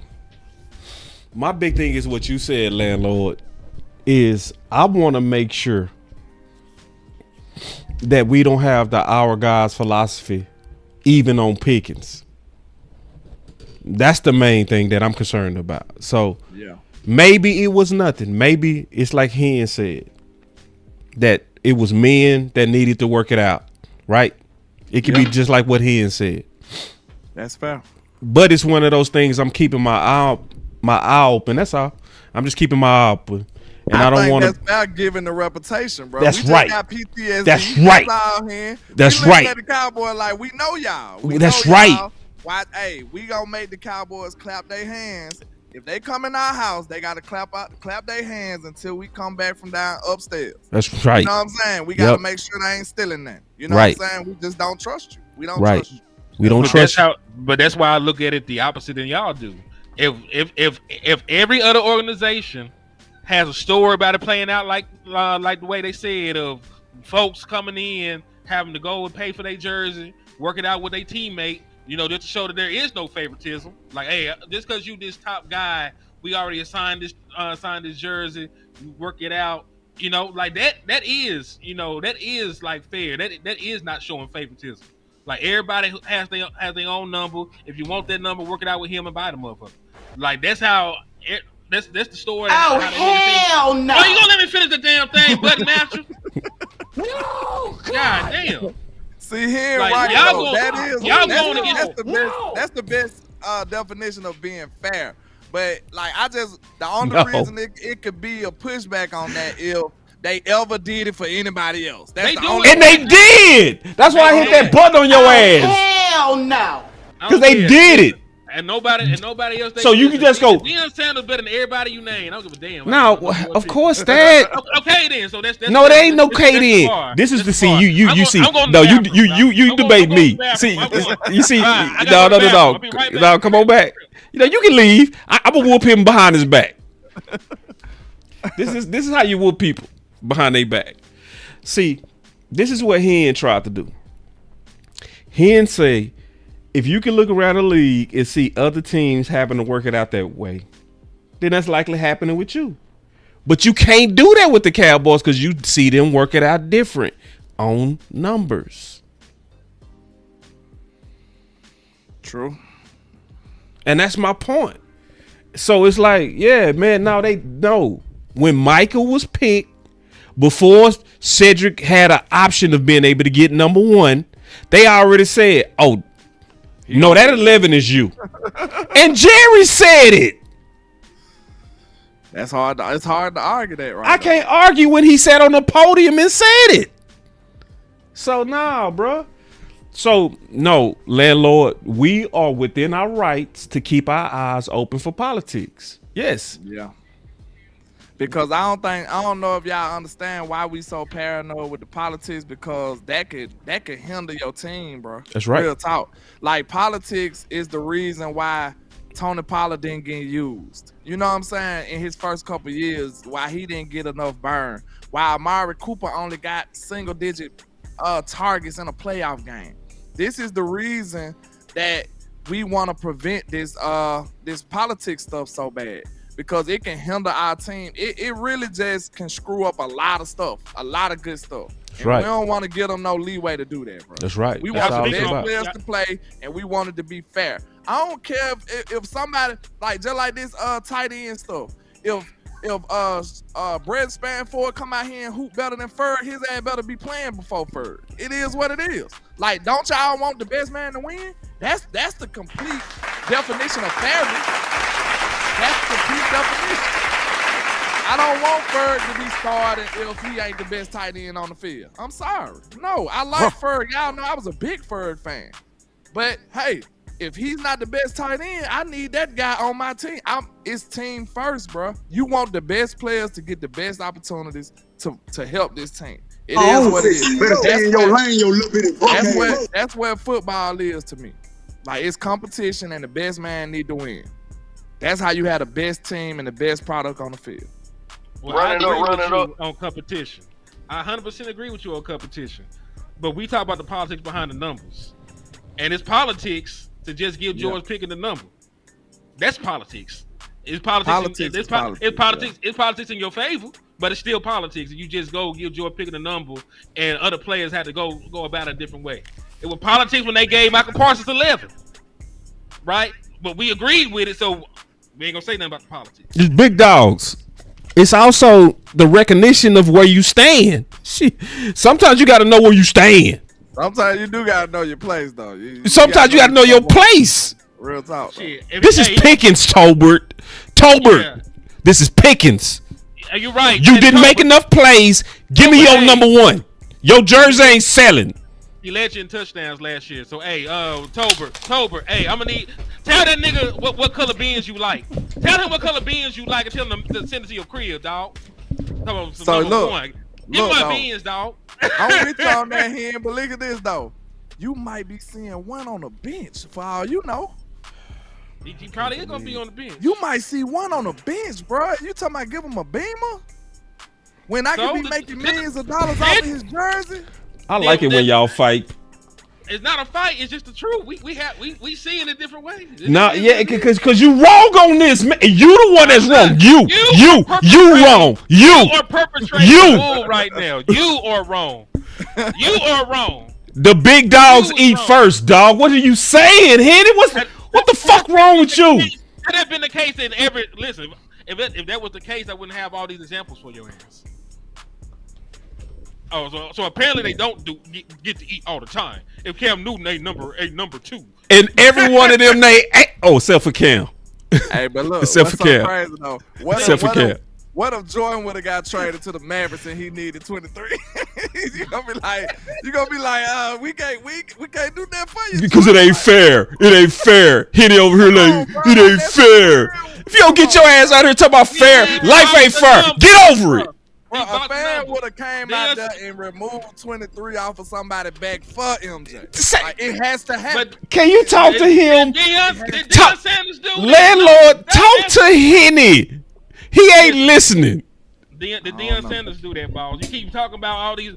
Deion Sanders the best football player I ever seen. He didn't. Yeah. He didn't do it. He came out and he cashed out like a man supposed to. Because he's the first bastard. What was he to Dallas? Tell the truth. What was he to Dallas? Was he the first bastard? Tell the truth. Who came first, him or Charles Haley? Nah, bruh. No, Haley wasn't no bastard. No. Okay. Deion was a bastard. Oh, see, people don't know. Hold on. Let me explain bastard because we got a lot of new people. Yeah, so bastards are outside free agents that Stephen Jones don't like. Okay. And Stephen Jones don't like. They're not our guys. So the very first guy after the cap was instated was Deion, bruh. And guess who had a problem with it? Steven, dog. Trying to fight his daddy. He fought his daddy, jacked his daddy up. So you trying to act like, see, under normal circumstances, Deion shouldn't have to give away no goddamn beamer for 21, and you know it. I don't know it, guys. I got too many other stories. Man, I can't, bro. I can't do it with this dude. You gotta snatch some collars and let. I can't do it with you, dog. Was it just Deion? Answer the question, boss. You doing all that yelling. Answer the question. Was it just Deion? No, it wasn't just Deion. Okay, then. So what you acting like? Why you act like I'm lying on these folks? Well, no, because you're not exactly lying, but you kind of lying. No. You kind of twisted the truth. It's not like nefarious, as my brother would say. It's not like evil, but it low key is evil. How you doing it? Like, it's low key soft too, bro. Like, are you over here like Deion? Yeah, he had to get, man, whatever it take to give Deion 21, you do it. Okay, this is what I was over here doing right now. I was trying to research and make sure that he wasn't George Pickens III. That would have been, you know what I'm saying? Okay, but, what you find out over there? Shout out to Carl Maine, because Carl Maine, you know, he from Alabama too. And he was like, his pop's name has been GP3 on social media for a minute. So he said he might have picked it. So yeah, we don't know. Like, you know what I'm saying? 3 dope. No, 3 is a dope number. Name is Carl Pickens. 3 is dope. That's what, 3 dope. That's what kind of throw it off. And to be fair, like, there was a veteran already wearing that number. So, you know, Dante Fowler had that number. Let's talk about that. Let's talk about that, bro. What we saying, though, right? Yes. It kind of limit because we did it anyway. We just didn't do it too. It depends on it. Oh, it depends now. You see why I don't like Henny, bro? You see why I ain't like him? I don't like nothing from Arkansas because of you. Go ahead, my bad, bro. I didn't mean to cut you off. You just, but you did though. So but your hypocrisy just killing me right now, bro. It's not because we don't know the details behind how he got number 3 from Dante Fowler. We don't know if there was anything. Now you got to know the details. Now you got to. Did he give him something for 3 or not? You see him, Landlord? the exact shit I've been talking about. You right, You though. just I see where he's coming from, but at the same time, did it's he like, give him something for 3 is the question. okay, listen. Okay, let me ask you this question. No, that fake laughing ain't gonna help. This gonna be funny right here. Listen. I'm laughing for Okay, real, bro. this You gonna be funny. funny here. Listen. So, do the fact that you don't know what happens, doesn't that qualify as politics? Because you don't know. You don't know. You don't know if they bought it or what. You don't know.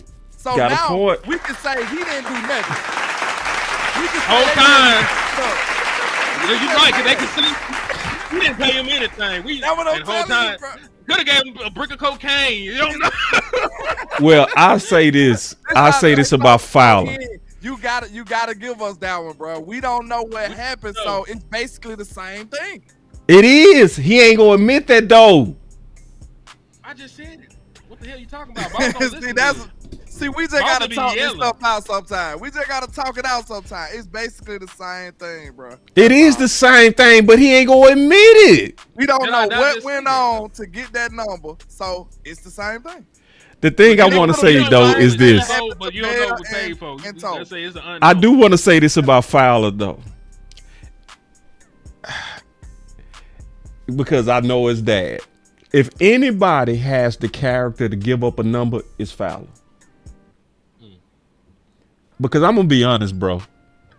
I ain't giving up no 3. I'm not giving. You feel me? Yeah. It shows you. What it shows you that Fowler cares, dog. Yeah, that was what it showed.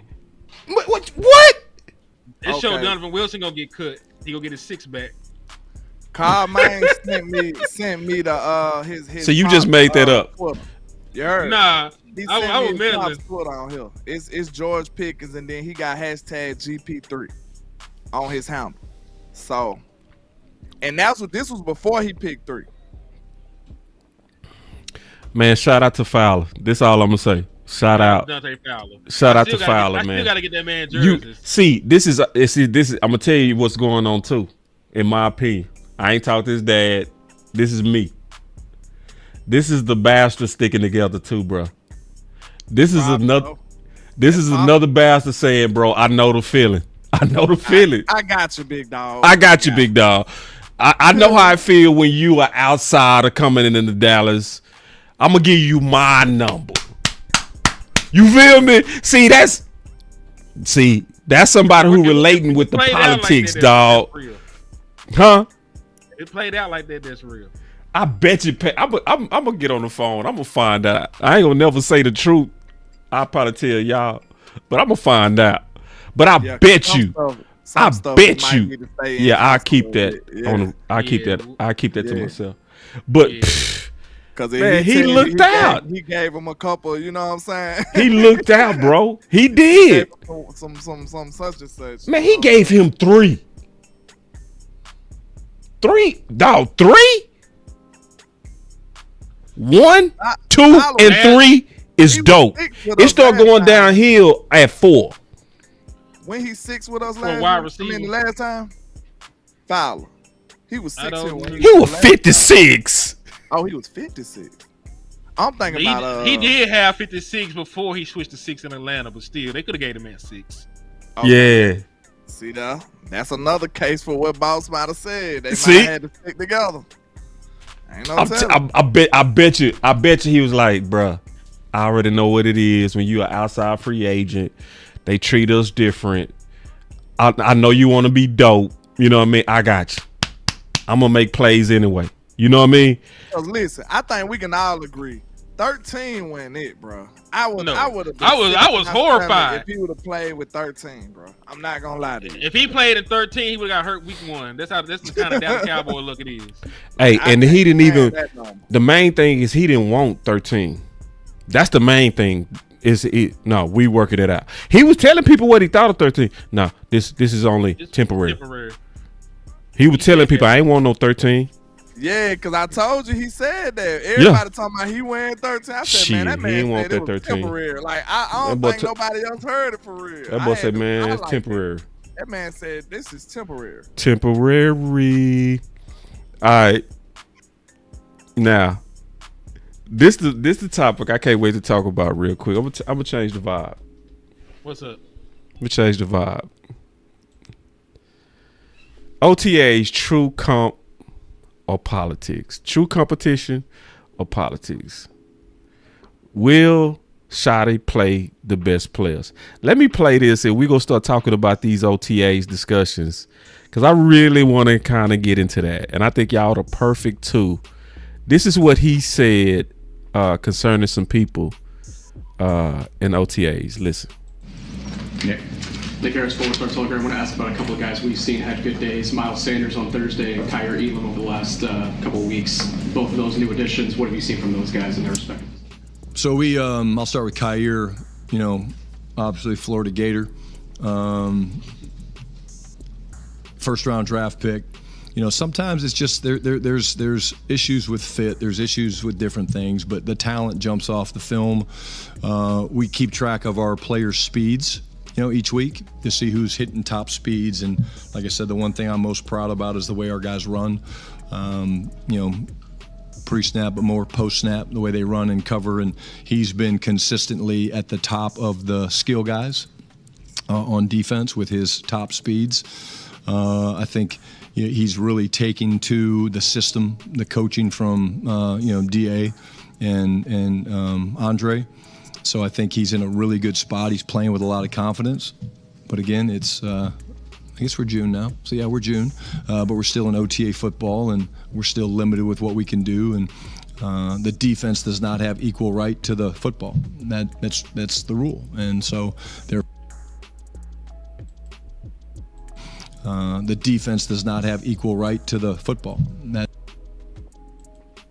He told you. So yeah, we're June, told you all you need but we're still in OTA football, and we're still limited with what we can do. And the defense does not have equal right to the football. That's the rule. And so therefore DBs have to pull off. But from a confidence standpoint, he's doing great.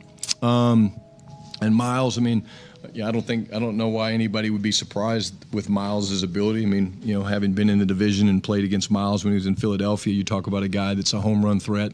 You talk about a guy that's got incredible, just ability to hurt you running, catching the ball out of the backfield, all that stuff.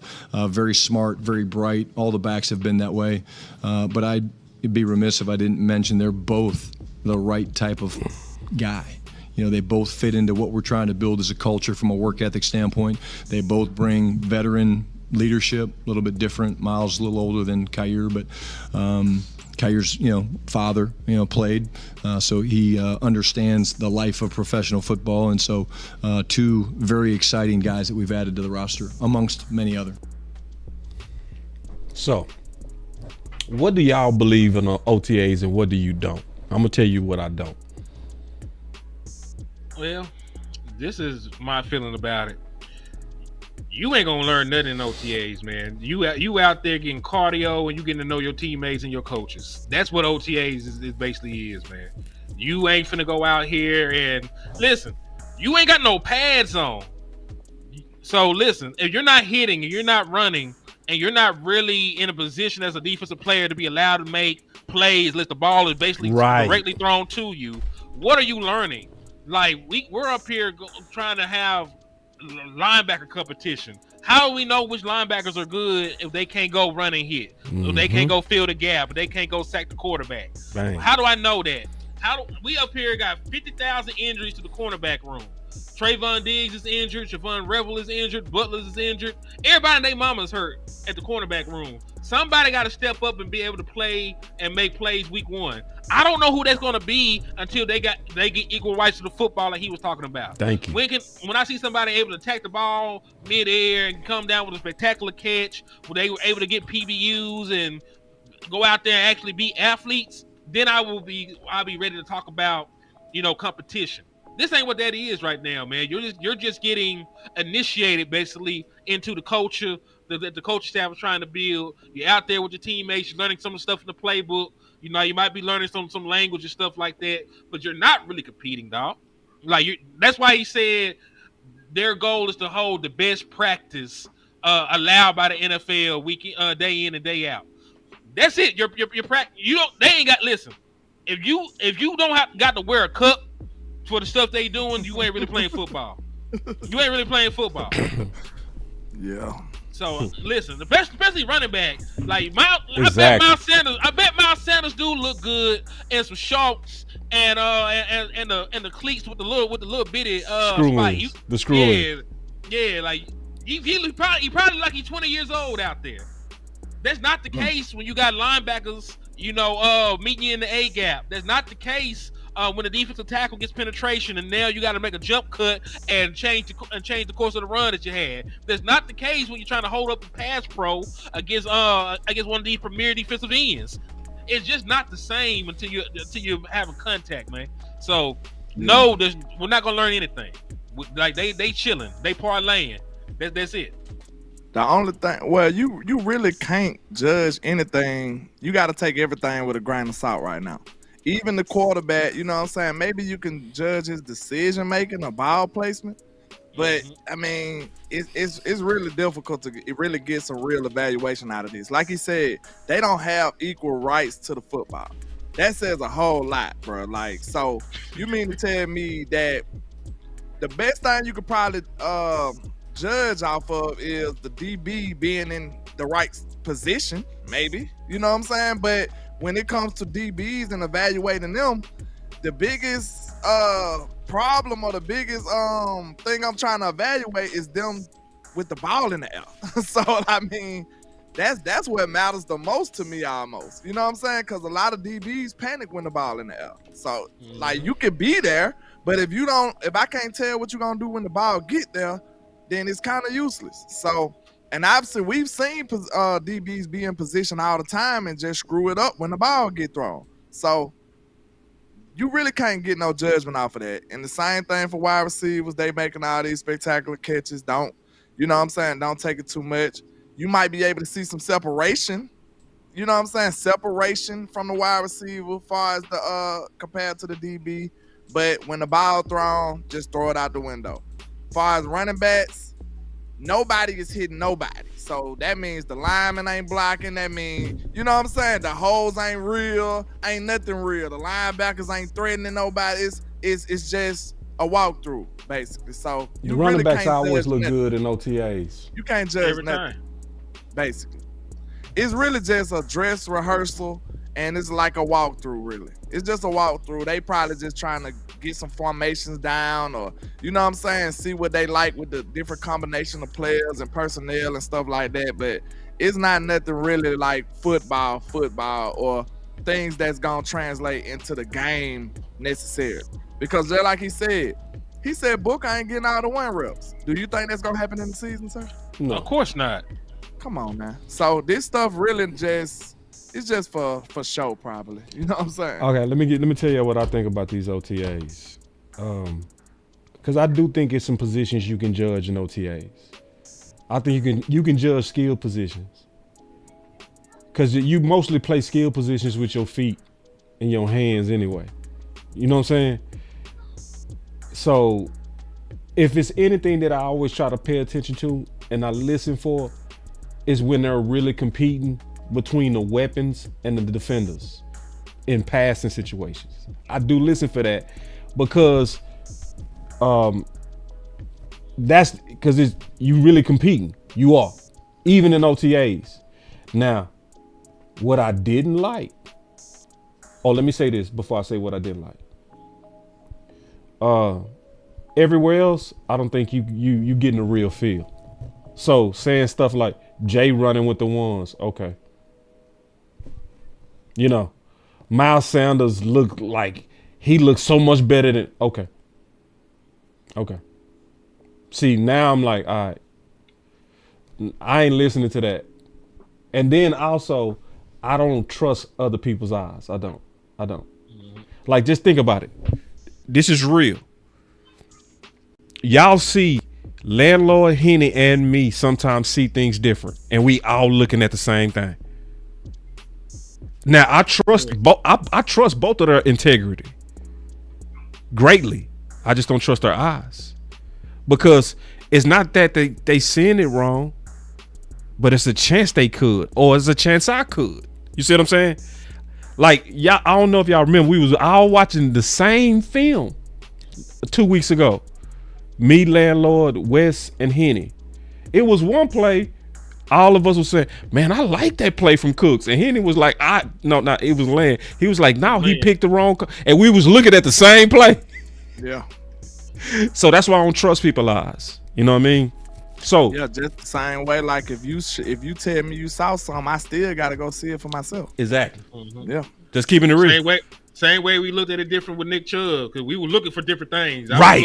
And we saw it different because we was looking for different things. Right. Yeah, I was looking for a 3-down back. Y'all was looking for a power back in the committee. That's it.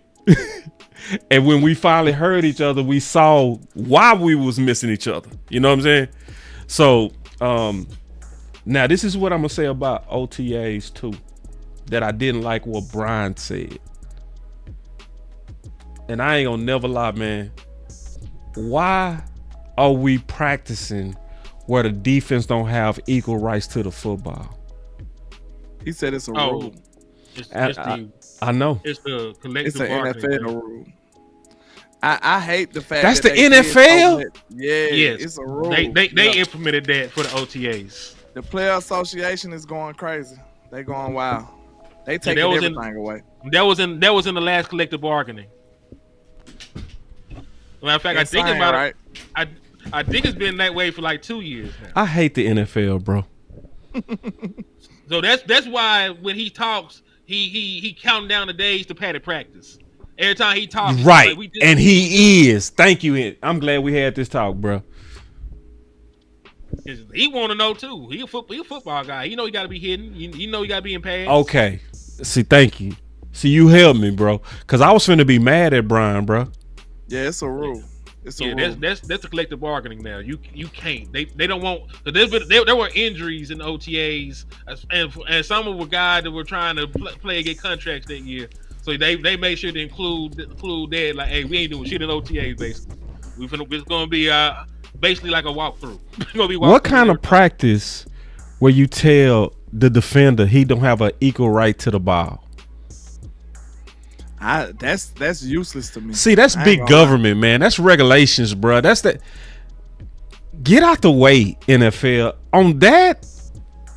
Nah, that's the players. That's the players. They requested this. They requesting this. Man, that's soft as hell, bro. That's the players. Listen. When money is involved, all it takes is for one dude to feel like he missed out on a bag of an injury in OTA. That's all it took. Couple guys going down before contract is. That's all it took. I hate that shit, bro. I hate that, bro. Cause like, how do I practice getting the interceptions if I gotta pull up when Dak throw a D ball? They gonna tell you to do it on the Jugs machine. No, hey, you're allowed to pick it if it comes to you, because that's why Damone Clark got a pick 6 off of if it comes to you. If it comes to you. And that tells, listen. That's soft as hell. Hey, this is what I'm gonna say. This is no disrespect to Joe. This is no disrespect to Joe Milton, because they said he made some plays. But if you're throwing pick 6s in OTAs, that sort of concerns me. They can't. They ain't supposed to get no picks. What the fuck is that? You telling them to pull up and they getting picks. What the fuck is that? Picks, you got pick 6 in OTAs, and they ain't supposed the NFL told y'all to pull up. And they still getting picks. You gotta snatch some collars and let how perfect the throw to Damone Clark that man had a pick 6. Damn. We do gotta understand that it's a balance between safety and production. You know what I'm saying? Actual practicing. And that's a hard battle, because like they looking at it like, man, if I get hurt out here, now I can't be there for the season. But us as fans, we looking at it like, man, if you don't practice, you won't be good in the season. You know what I'm saying? You won't Sugar be Daddy good. comment up there. I don't mean to cut you off, Lynn, but put Sugar Daddy's up there, because he's right. There is only 14 padded practices. Damn, that's even during the season. Yeah, during the season, you only get 14 padded practices. That's why training camp's so damn important. Bro. How the hell you got less padded practices than games? That's insane. Shout out to Brandon Vegas for the $4.99 for your mind. He said it began in 2010 CBA when they were fighting concussion lawsuits. That's insane, man.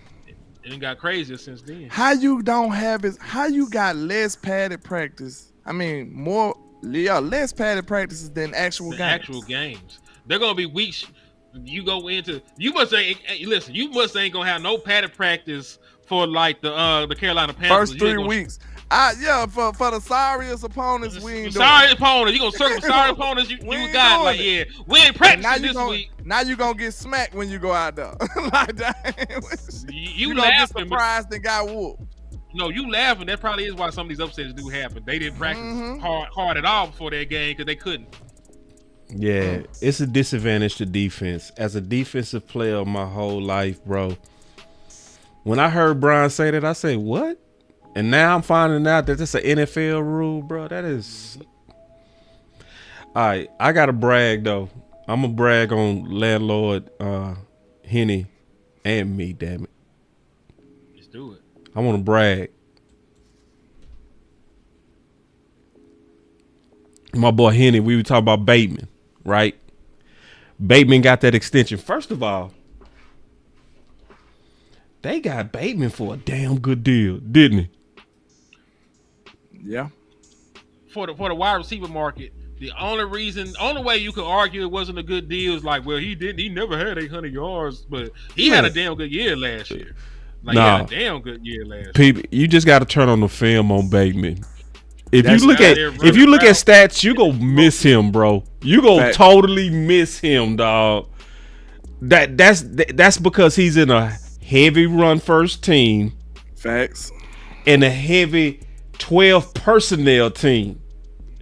If you put him on any team that throw the ball with a quality quarterback, that's a 1,300 yard dude with ease.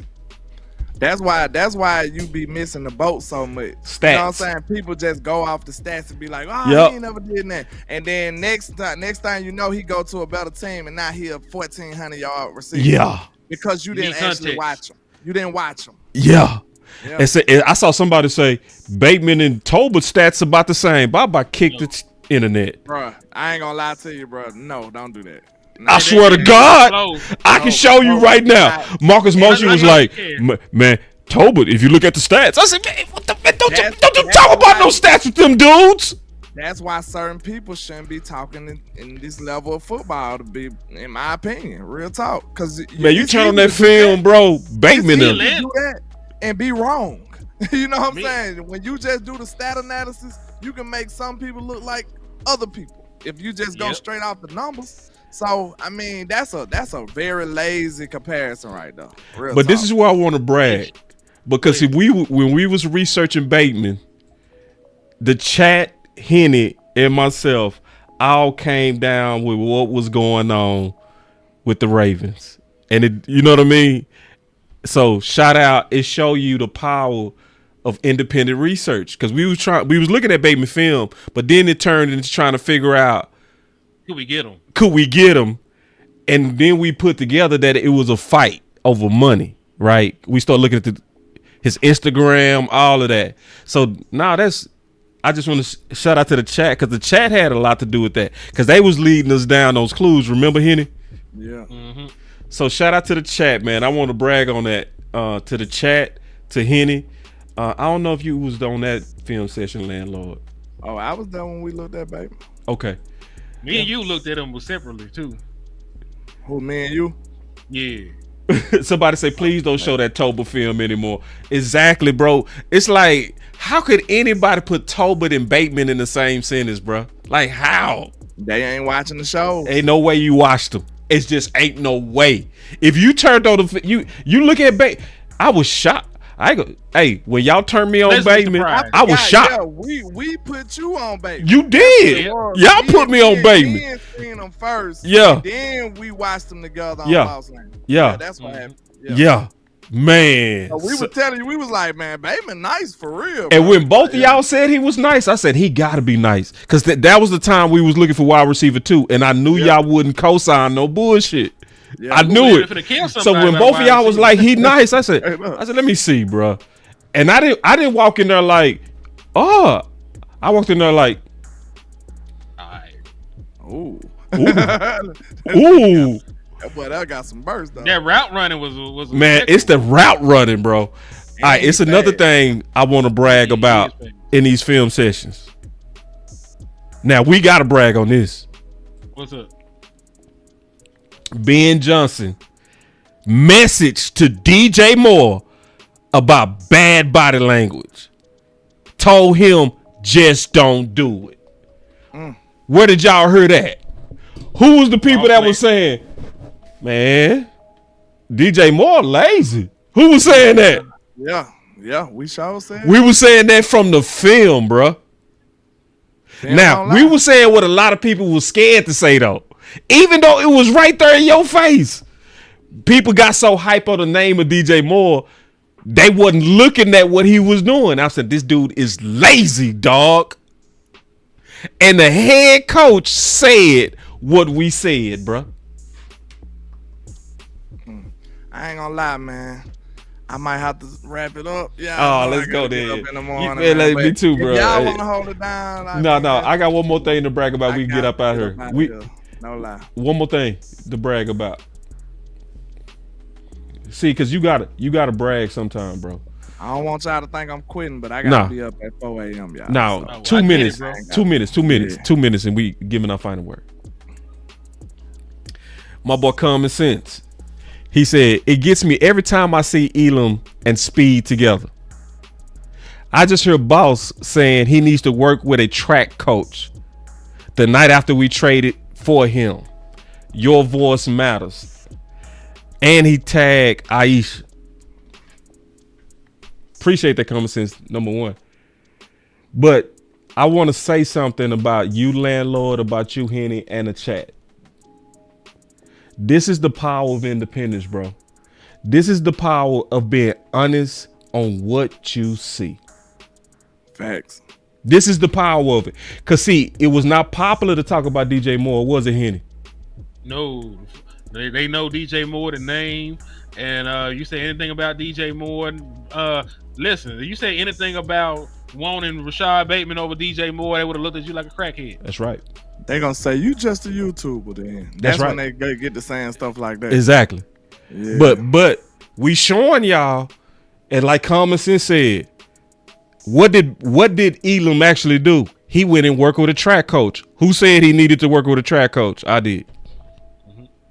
Now everybody wanted to be positive. Like no. That boy needed to work. You know what I mean? So I'm just showing everybody the evidence of this group is real. We're honest, and it plays out like what we said. So let me give my final word. We gonna get up out of here. Yes, sir. Shout out to Cowboy Can fan in the building, man. Salute. So next week we got a dope. Next week, if you ain't tuned in, you make sure you come back next week. We go deep dive into Brian. It's gonna be real deep. We gonna get all up into Brian, right? We gonna go super deep on him. We already started. So if we're a week early on research, Henny already got like a mountain of stuff. Henny the research goat. And I'm researching too, and we getting ready to blend it into one show. Okay. So y'all come back for that. Number 2. I do feel good about Tyler Guyton. I feel good about Steele. I can't wait to see it. I'm not gonna panic until this year is over. I'm not gonna panic. I think you hit it perfectly on Pickens, Landlord. I think he was perfect. I wish we knew what he wanted, because the main thing we wanted to do is judge fairness, dog. You feel me? And until we really know what he wanted, we don't know if it was fair. So in my final words, shout out to Fowler, man. Shout out to Fowler for being that person that brought world peace and respect to an outside free agent by taking off a dope number and giving the dope number to a dope player. That's a championship move. That's somebody that's saying, I'm going to treat you like family. And he didn't have to do that. He could have kept that dope 3, y'all. And 3 is dope. Don't you? On a defensive end, boy, you saying something when you got a 3. You hear me? So he took that off his chest, man, for the team. And I appreciate you, man. So y'all stay with Boss Land, man. We're going to be giving y'all this content. That's my final word. Yeah, man. I'll go real quick so my boy Landlord can finish off strong. Appreciate everybody out there for rocking with us on the show and the content. Man, my final word is this. Dog, they still got us at 7.5 wins on the season. So you got a bag, man. Go ahead and get that easy money. The Dallas Cowboys gonna win some games this year. Yeah, we got at least 8 wins on the schedule. We got 8 wins on the schedule. We probably got we get a defensive tackle. We get another defensive tackle in, maybe a DJ Reader. You know, they talk about going to the UFL. I already scouted Isaiah Buggs, did a film session on him. You give me another defensive tackle, man. We're gonna win about 13, 14 games, man. And I'll stamp that. Me too. Dak Prescott, man, got one of the best wide receiver cores in the National Football League right now. He always balls when he come off an injury. So I trust Dak Prescott to put up some points, man. It's just your defense is gonna hold you back if they ain't prepared, man. If they out here getting gas in the run game, giving up explosive plays and giving up points, you're not gonna win. But if you can do enough, if you can shore up that interior of your defense, you're gonna win a whole bunch of games, and you're gonna win a whole bunch of games running away, man. So my final word is this, man. Go ahead, cash out. Go ahead.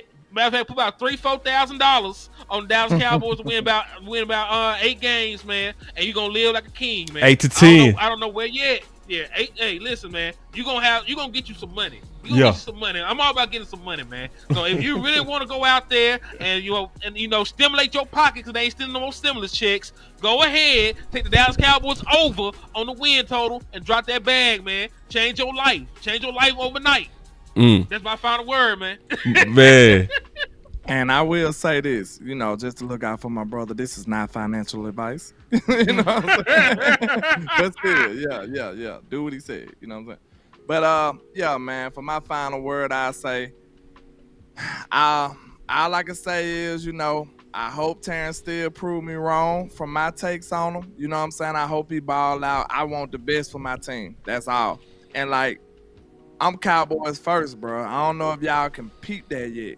Oh, yeah. I'm looking at it like this, man. Look, if you ain't giving me the best play, next man up. That's right. You see what I'm saying? That's what I'm looking at. And that's how I feel like we need to be as fans. Like, I can't tell you how to fan, but I just want you to feel like we need the best on the field. That's it. And screw all the politics, man. It's always bad for football. I was a victim of politics. I know plenty of great players that was victims of politics, so I can't stand it. You keeping good and better players off the field, even if it's a detriment to your team and you doing it anyway, just because you got the authority and the power. How right is that? You know what I'm saying? Like, That's just foolishness. So we need to try our best to avoid that in Dallas. I feel like that's been one of the biggest Achilles heel that we've been going through as an organization, as a team. Politics has been ruining a lot of great teams. Man. Politics, in my opinion, has ruined our playoff shots. Politics ruined those teams that we went up against San Francisco. Politics ruined those games twice.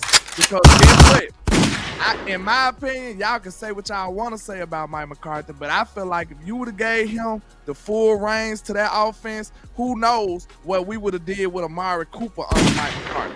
We could have went to the Super Bowl and won that mug for all we know if we wouldn't have been playing politics and forcing Kellen Moore on him. So listen here, man. We should be anti-politics and we should be trying to strive to be great and put the greatest players on the team, on the field. And that's my final word, man. Screw all the politics. Let's go get this 6, man. Let's do it. Let's do it, man. Yes, we out. Y'all take it easy, man. Make sure y'all hit that like on all the channels. Subscribe, super chat, bless everybody, man. Y'all be blessed. Next week will be dope, man. Y'all make sure y'all come back. I can't wait till we really break down shot. It's gonna be interesting.